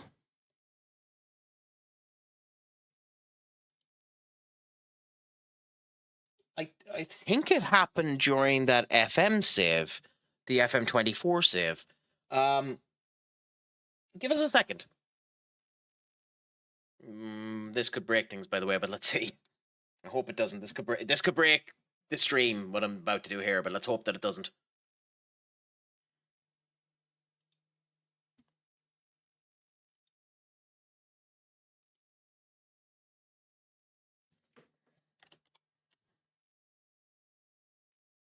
Let's hope that it doesn't. What I'm about to do here could break the streams. Just bear with us. I've had 9-1 versus Real. I had 2 red cards in the 20th minute. Damn, that's bad. And who were you playing at the time that you ended up getting walloped 9-1? Now, the largest win I've ever had. Now, it was a friendly game. The largest win I've had was 19-0, but it was a friendly game, and it was a far lesser team, and I basically I done it mid-season, and I used it as a way to motivate the team and make them feel good and have because funnily enough, the game will work with you sometimes like that, where if you are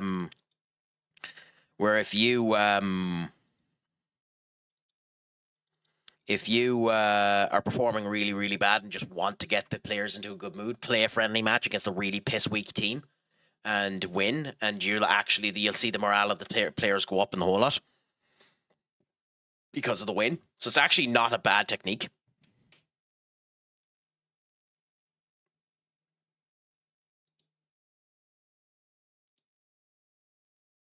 Okay, so I go here.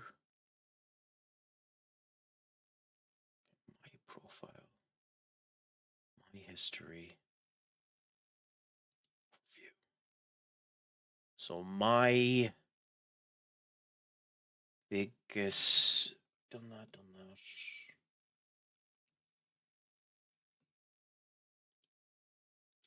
No, not there.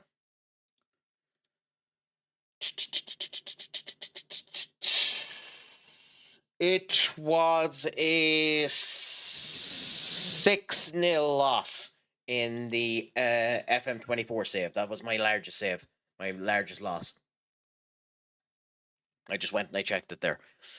I came up on that 20-0 versus Lions Gibraltar in my Gibraltar glory save with Lincoln. Interesting.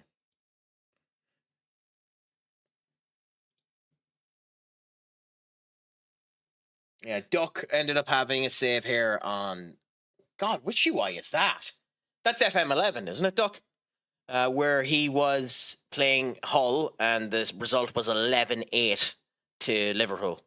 Philip Coutinho, Jordan Henderson, Coutinho, then Joel Campbell. Wow, okay, interesting. But yeah, just Coutinho ended up getting a double hat-trick there.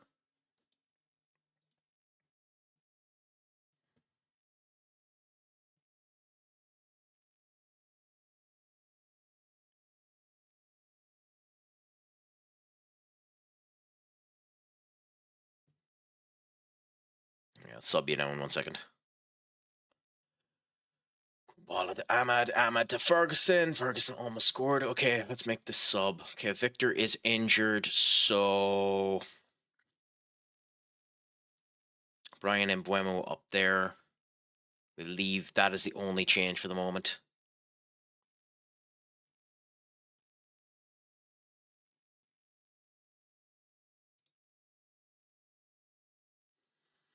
Ramsdale taking a kick out. I once constructed an ultra-attacking tactic just for fun, and I managed to lose 12-13. That's the thing with ultra attacking. If you're defensively weak at all, you're going to get absolutely demolished.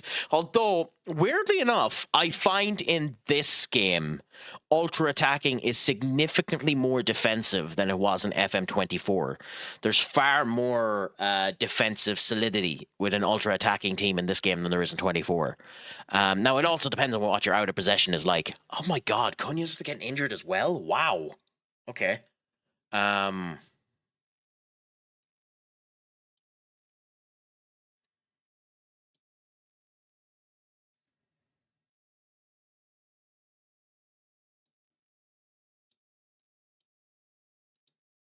interesting.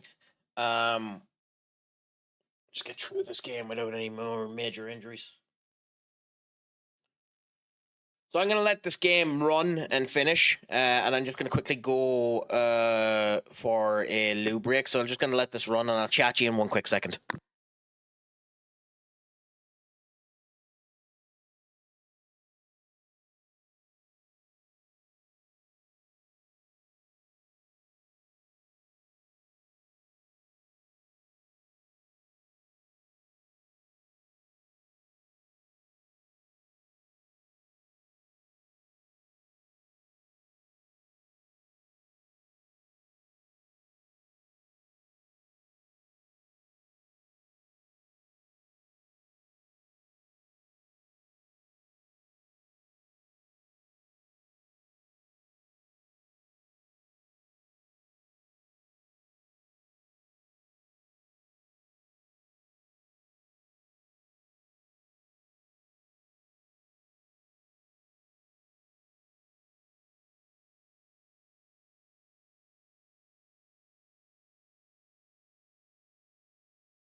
Well, two substitutes there end up. Well, one substitute ends up getting his goal there. Brian and Buemu getting a goal down.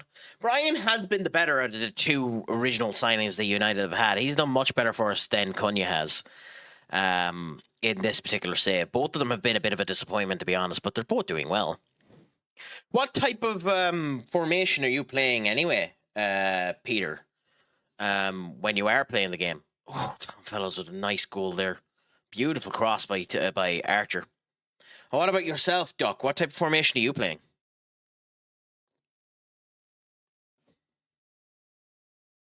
I like the Christmas tree formation that we've built here. It does work fairly well when you just don't have issues there where people just can't score for no reason.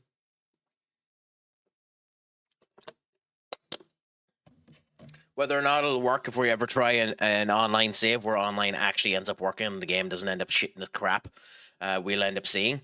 But, yeah. Wouldn't it be hilarious, too, if the game crashed again?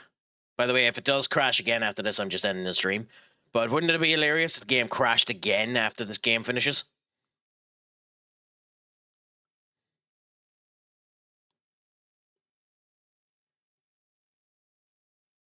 I don't want to be putting that into divine intervention, but I'm just giving the warning that if it crashes again after this loading screen, I am just finishing the stream.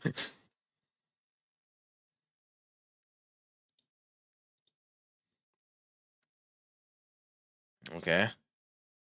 You loading correctly this time?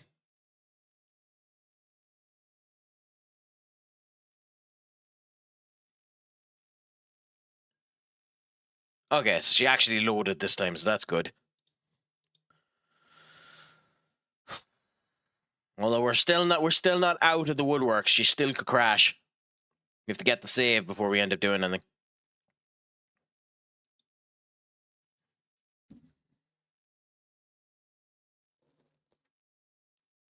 So wish her some luck. The fact that I have to wish that the game will save without crashing is kind of insane.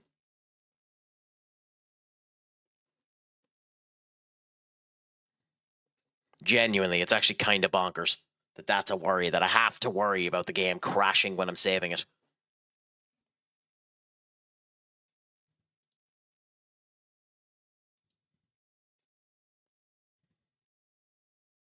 Have you been finding, Duck, that the game takes an awful long time to save?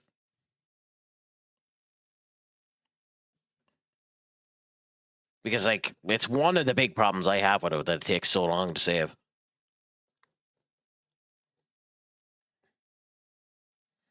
Although, to be fair, I have a multitude of problems with it, so I can't be too picky, can I? Oh, interesting. Just decided to have a gawk there at Ligue 1. And Marseille and Racing de Lens are both neck and neck with PSG. PSG are 30 points. Marseille are on 28 points. And Marseille have a better goal difference. Now, to be fair, Mason Greenwood is also on fire over there. And whatever the hell you feel about him is your own kettle of fish. But he is performing like wildfire over there at the moment. But that's interesting that there's two teams actually competing with PSG. PSG mightn't be safe there. I wonder how Lucas Chevalier has been doing for them. I haven't watched a single PSG game, so I haven't a clue how he actually is. I like him even though ironically, when I ended up joining Real Madrid in the FM24 save, the first thing I did was sell Lucas Chevalier because we bought him for 100 million quid and I didn't think it was worth it. It is. I wonder how he's actually doing for PSG.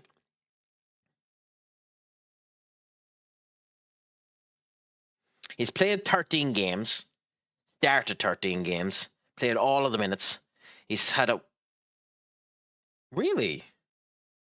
He's had 100% successful passes, but there's short passes, and his long passes have been 36%. He's had 7 clean sheets, 1 saved penalty, and 32 shots faced. I mean, 7 clean sheets is a very good record in a top league. I'm kind of... 32 seems very small. What's Le Mans? What's Le Mans? Okay, let's go to the squad. Le Mans. Stats. Le Mans has played 5 Premier League games. Started 5. He has 100% short pass rate as well, which you'd want to be fair. His is only 20% long passes. He has 1 chance created, 1 clean sheet, but has faced 22 goals. So in half of the games, he has almost the same amount of shots taken, because like they're 32 shots as opposed to the 22 in 5, and Chevalier has played 13 games. So Chevalier has played almost triple the games, but has half the shot profile. So he's taking on 0.5 more shots than Chevalier is in general. Still, not great numbers, I suppose.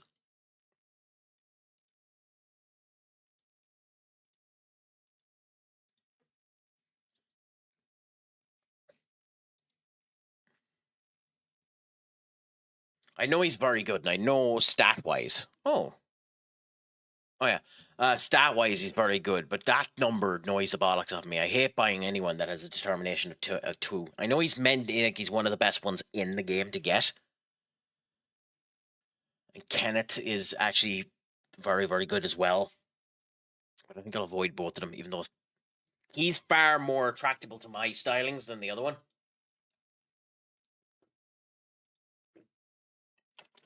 Okay, press conference. I don't want to comment a goddamn bit on this press conference because I really shouldn't. Anyway. Okay, so let's get on to our next UCL game. Dennis will end up playing in goal for it anyway. And I think we'll change a good bit of the team while we're at it. And see how life ends up going with that. Mata rules out Fofana sale. I mean,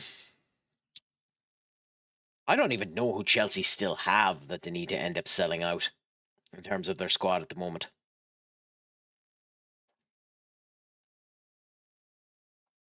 Like, oh, I didn't know Burnley had Axel Twansebi. Huh. Interesting.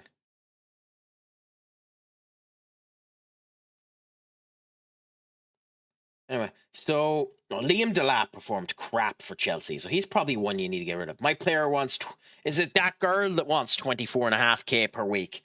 Or is it a different player that wants that valuation? And I'm guessing that's too much money for the Australian League. The fact that Trevor Chalobah is a mainstay in Chelsea's defence has to be a bit of a question as well. That Chelsea have done a wee bit bad in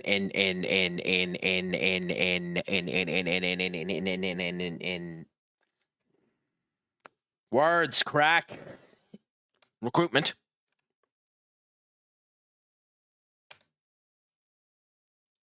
The highest, so they want 10k more than the highest paid person in the world for women's football. That's interesting. Weird, but interesting.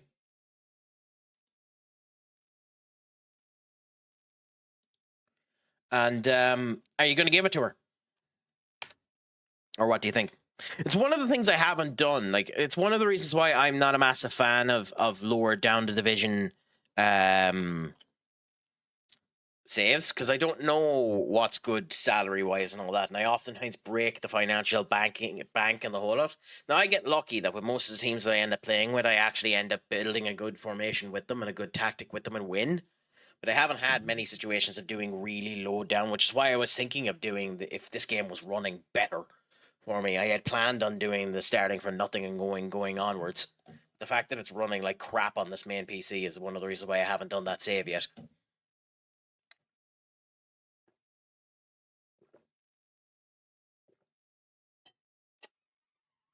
Fair enough. Are you going to sell her? You're going to sell her, so I suppose, or does she have enough years on the contract that it's worth keeping her?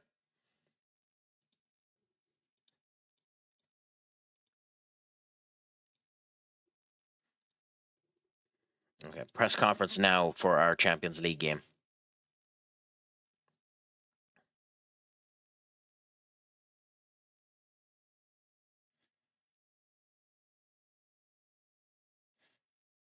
Anyway. Are you worried your players? No, not at all. My players are always motivated regardless of opposition. Need to be rested, not willing to discuss that. The future holds for continues to impress at CSK Moscow. He's a fine player. We'll see what happens. He's been good. Don't want to wish that. Okay, so we'll see how we do. So they are a weaker side, so we can play somewhat weaker players, which we were going to end up doing. We're going to give a couple of players that need more chances, some chances, but we're not going to go too weak. So we don't want to fall by our petard again and get kicked out of stuff for playing too weak. So we'll see what ends up happening and then go that way.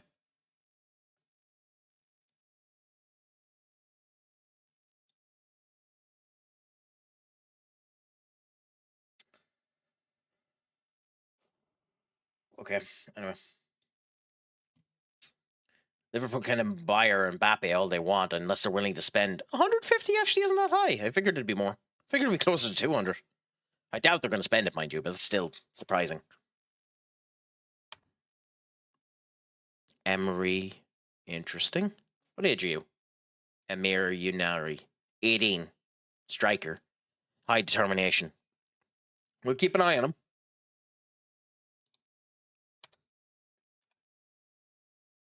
Yeah, he's awesome, but he's also way too expensive. They will end up wanting his release clause. So we'd have to wait and hope that the release clause goes down. I think he's 22? 20. So he's not bad for us. I know an awful lot of people go and get him, and he's meant to be phenomenal, and he would end up taking a particular position for us, but he's not worth the 60 million we'd end up spending on him. Dervish there for you. Osmond. I love getting Osmond. I love him. I love him as a player. But yeah, then we have Esposito. Restes. Adam Wharton. Just for the English quota alone, Adam Wharton would be unbelievable. But again, release clause 136 million, you're just not getting him. Nico Schlickbacher, awesome, but I believe he's 28, 26. Might have to consider that. If we can get that down or get enough in sales in order to go for him, we would consider that. But yeah. Okay, so that's that there. Fletcher, come on, give me the...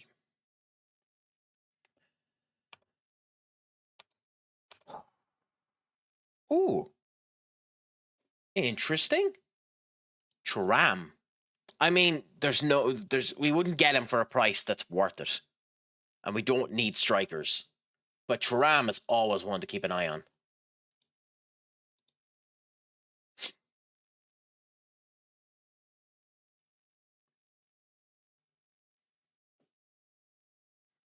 I mean, for the save I was doing with Murph, the best free agent signing you could possibly get, we got Warren Emery for free on that particular save. But anyway, Cunha and Victor both can't and won't be used for this particular save or this particular game. So, who do we put in the middle?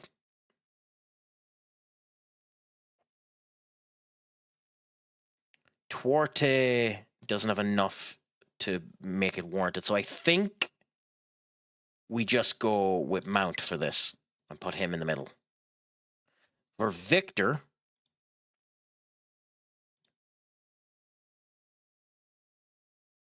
Mbeumo is the best. I think we go with Rasmus.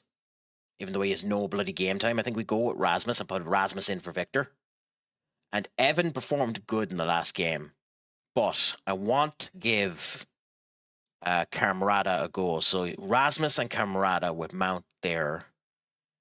Ahmad. I'm kind of half tempted to swap Ahmad with Mbeumo, if I'm honest. But we also do have Charles Edwards who we could give a go, you know, in the youth. But I don't, again, I want to be careful not to go too weak. Like, they got into the Champions League, so they're not a piss weak side. But they are Azerbaijan, so we should be able to end up beating them with somewhat, with, you know, fairly weak accents. So,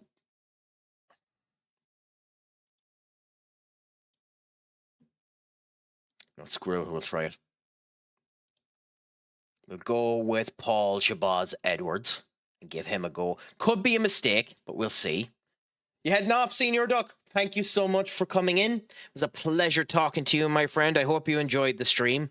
Apologies for a bit of my cantankerousness, but thank you so much for coming in and having the chat. Have a great night's sleep, my friend. Make sure your crack is 90, and keep an eye out as to whether or not I'll be online tomorrow. If I am, we'll chat then. If I'm not, it'll probably be Tuesday. But until then, make sure your crack is 90 schlongafol, and as always, pug my home, my friend.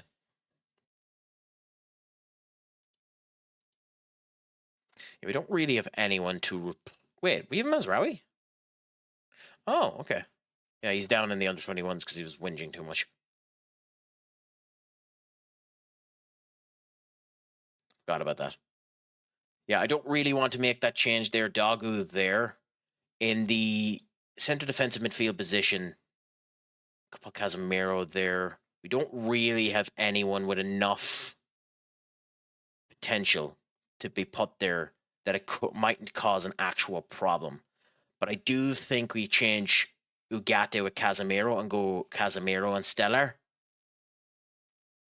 No, we go Casemiro and Menu. Now, defensively, also Shabazz is too wrecked, so we actually won't be using him. It's unlucky for you, Shabazz.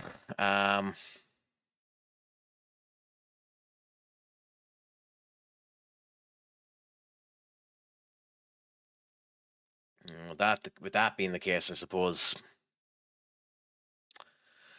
with that being the case, we'll just bloody do this. We'll put...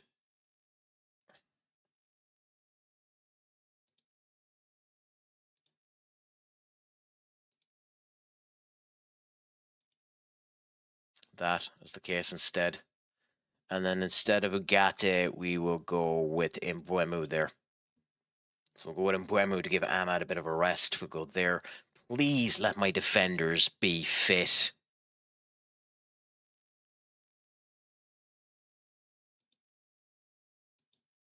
Okay, so Maguire will put on the bench because we have the spot. Luke Shaw will put on the bench because we have the spot.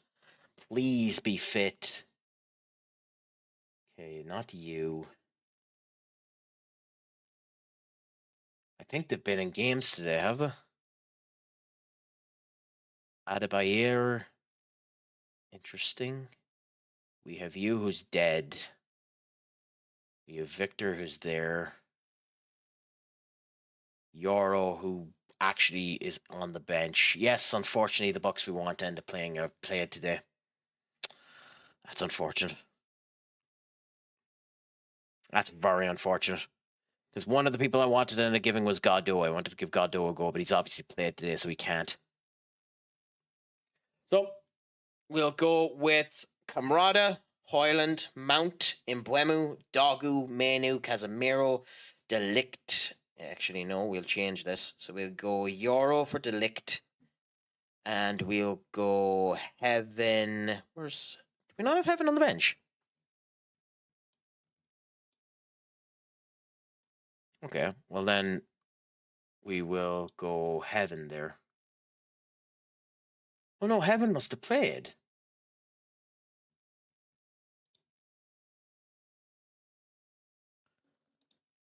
Okay, let's come back down here again for a second and go.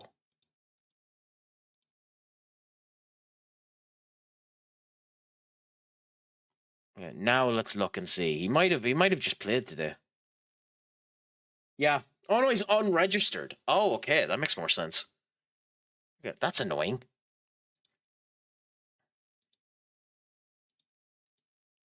It's nice that that's actually coming true, though, now on the actual selection screen, that you're not seeing them.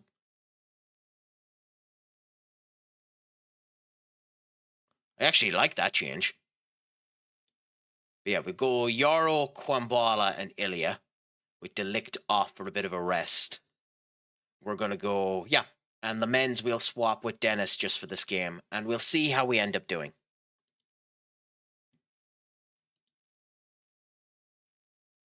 So, wish us a bit of luck as we go into this one. We might end up needing it.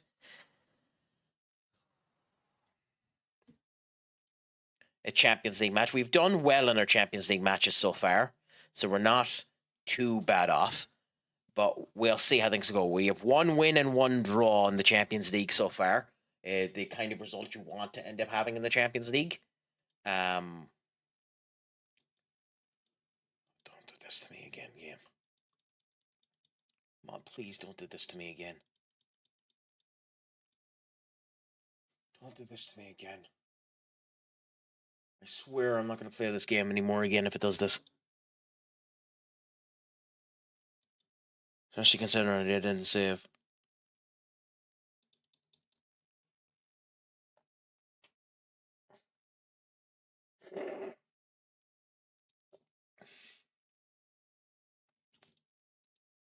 Come on, game, don't do this to me.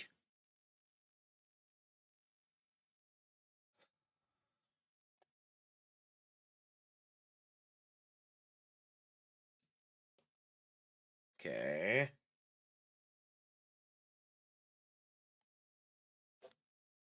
Okay.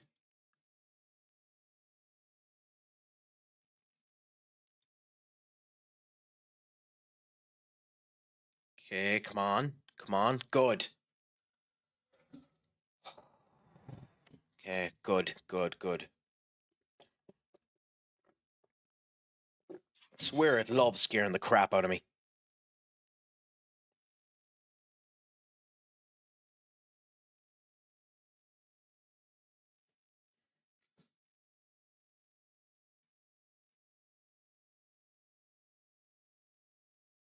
Well, I say that and it hasn't loaded yet.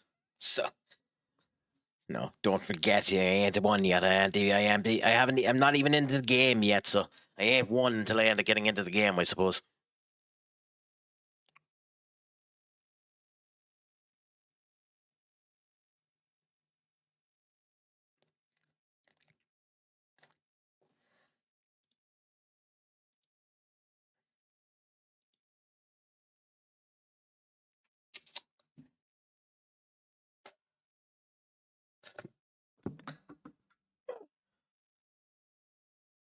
You're kidding me.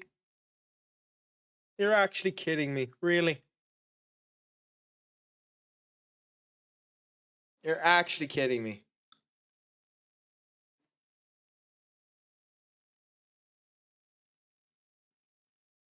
Okay. Good. She's loaded.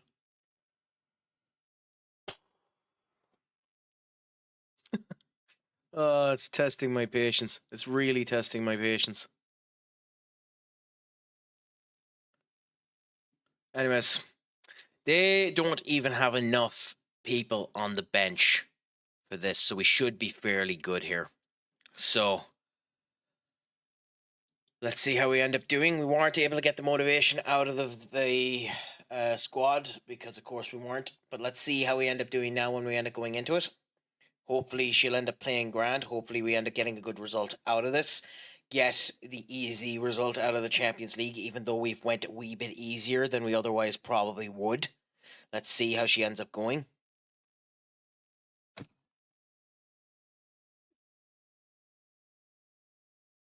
on. Okay, good. Champions League football. Already there, the better team. Start things off, because of course they would be. Camarada taken down. Free kick for us. Ilya taking it. Lining up for the free kick. Up to Menu. Menu back to Ilya. Ilya straight down Dogu with a nice cross in. And Camarada scores a goal. Beautiful first goal for the kid. Our 18-year-old up front there. Beautiful to end up seeing it. And brilliant way to start off the game. Gives us a bit more solidification in the way that we're going. Hopefully we can continue on with this and end up getting a good result out of the game as a result of it.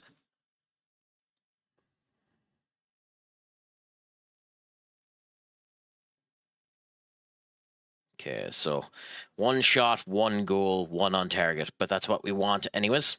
Up to 9th on the table. So if we look at the actual, well, we'll see when it ends up coming back.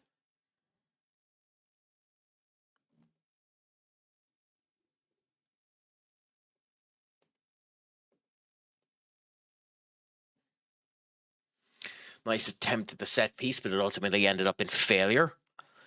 We're performing much better now. We have a 0.1. We have 1 XG now, so we're actually getting a wee bit into the game. So the players have started coming into it a bit more on their own.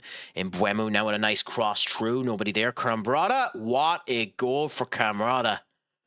Unbelievable for the young striker.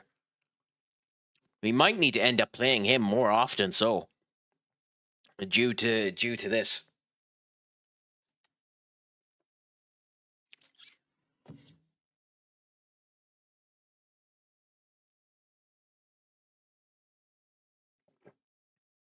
What the fuck? 2-0 up anyway, so that's a brilliant result for us. Continue on now. Still not over yet. They have a chance to end up getting back into this.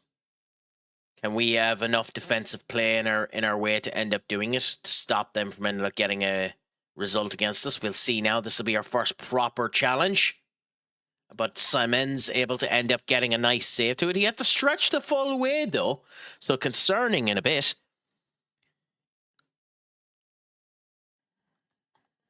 Dogu having a fantastic game, which is what you want to end up seeing. Camarada doing fantastic on the left-hand side as well with 2 brilliant goals. 20 minutes in, can we continue on with this level of play? AS Roma beating Ghent at the moment as well, so it's beautiful to end up seeing. I'm not going to even attempt to pronounce some of their players because I'd butcher it 10 ways to Sunday. But we'll see how they end up doing. We're still not out of the neck of the woods yet. They have the phenomenal chance of coming back into this. But brilliant defensive work there by Lenny Yoro and Dennis in order to ensure that the goal doesn't end up going in. Another full stretch by Dennis, by the way. So not an easy bloody save to end up doing. So he's keeping us. They're keeping us on our toes. Mount just cleaned out by Mbuemu there by one of their players. Mbuemu now, corner in, and nice save. Yoro definitely should have a goal on the tally there. That was a brilliant save by their goalkeeper. Absolutely phenomenal. If anything, just for that save alone, he should feel happy with the day that he's had. Casemiro now with a yellow card, so you have to keep that in mind. We'll wait until halftime, but we might sub Casemiro off at halftime. Bit surprised there wasn't a foul there on that Mbeumo challenge. Seemed a bit, you know, penalty. And we don't need it yet anyways, but Rasmus now holding up the ball. Rasmus, and a beautiful save by their goalkeeper, but a greedy by Rasmus. That's one of those balls that you definitely should end up passing down. I know Kermrada has 2 goals and Rasmus probably wants to get his, but that's a very greedy goal to go for. We definitely should end up doing a wee bit more to end up initiating it into an actual goal. So, you know, greed ends up being a monster of invention there. Dogu now, nice cross, nobody there to end up receiving it though.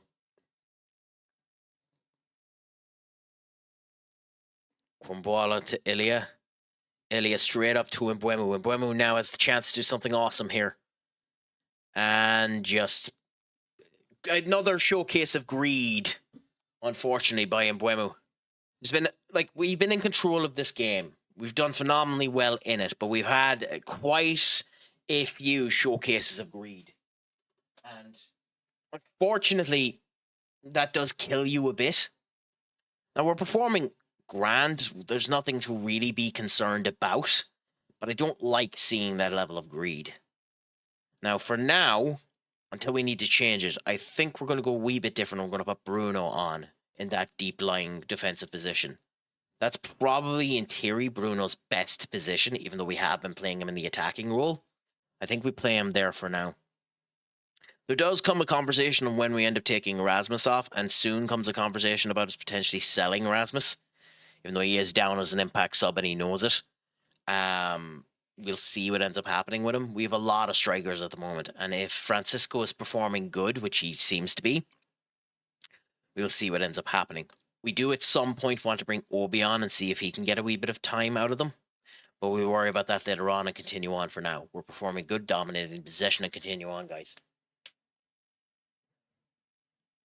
Oh. Good. Good passing work now. Another throw in there. Manu and Mbeumo taken down again. I don't know if that's us being light and giving away free kicks way too easily, or them being a bit dirty. I have a feeling it's a bit of both. And off of the woodwork, unbelievable. Ilya almost got a goal. That's twice now. We're from headers. We probably should have scored.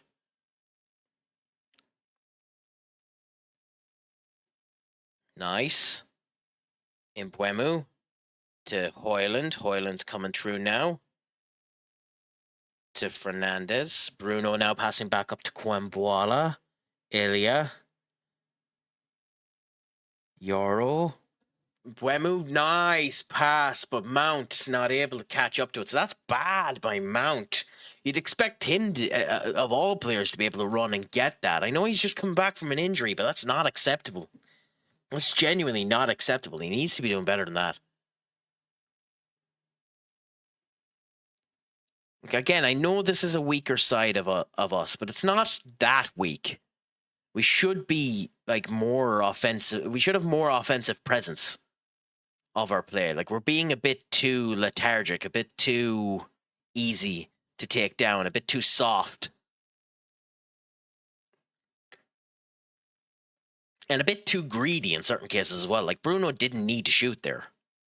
The fact that we're 17 shots, 12 on target, and 1.74 XG pretty much tells you the entirety of the story. We've just been neglectful and greedy.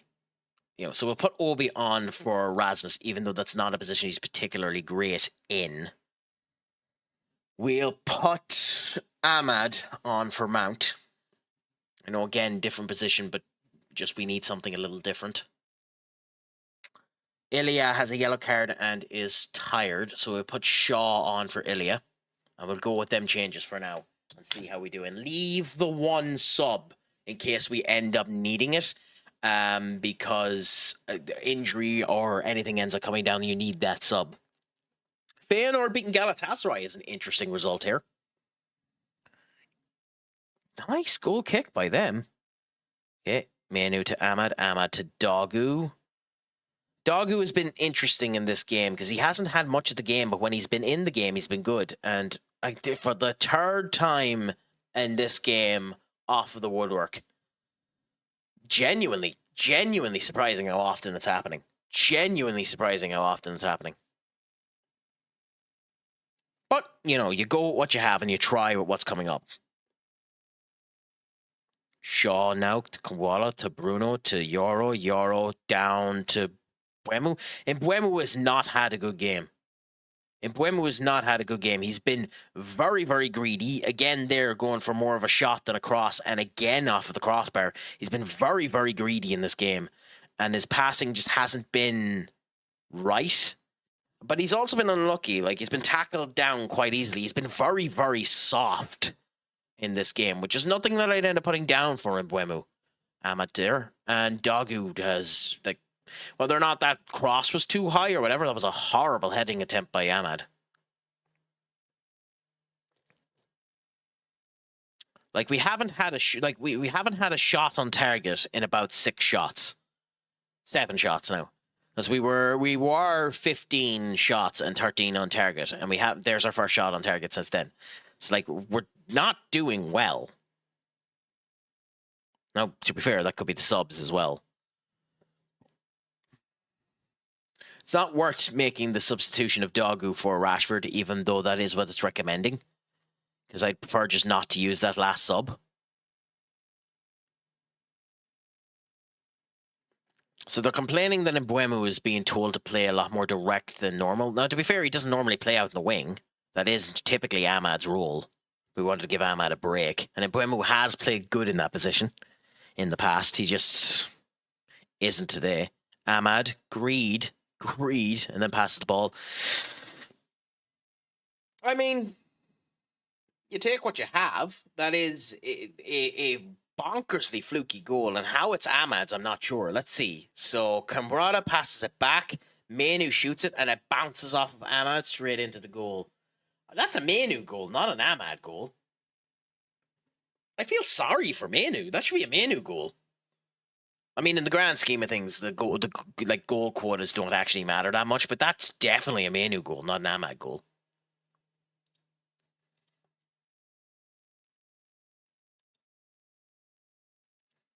Okay, so let's see whether or not we get through this without the game crashing again.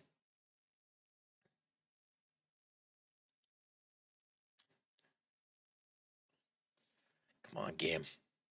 I believe in you. You can get through this.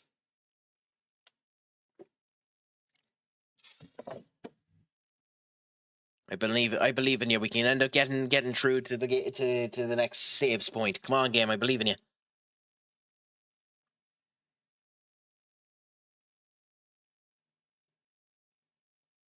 Okay.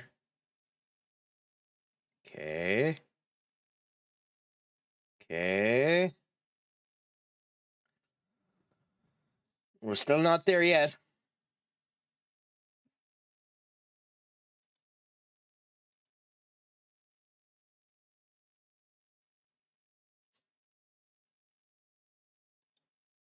I don't think we're getting there. Oh, we are, thank God.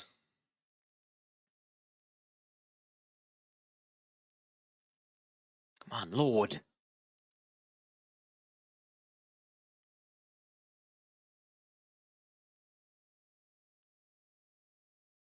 Three times during that game.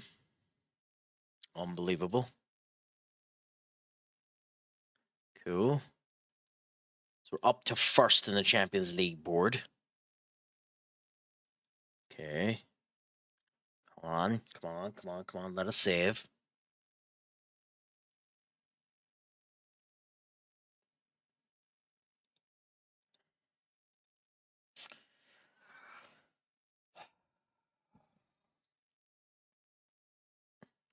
Good.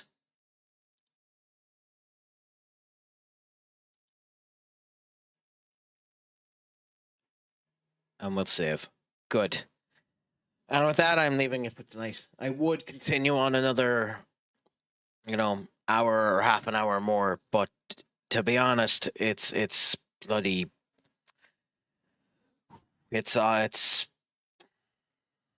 game isn't functioning properly today.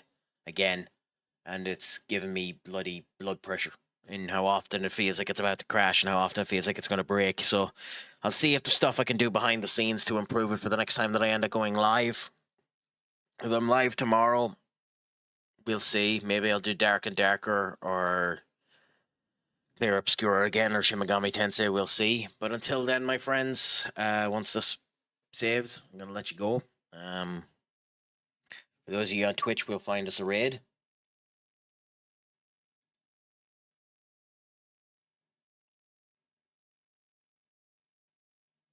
It's live.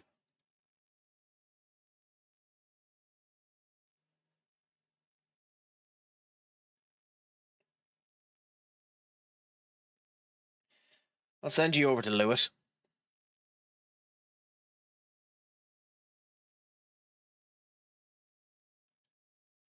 And I'll chat to you all later. So, thank you all so much. Make sure your crack is 90. Schlong gefol. And, home, my friends.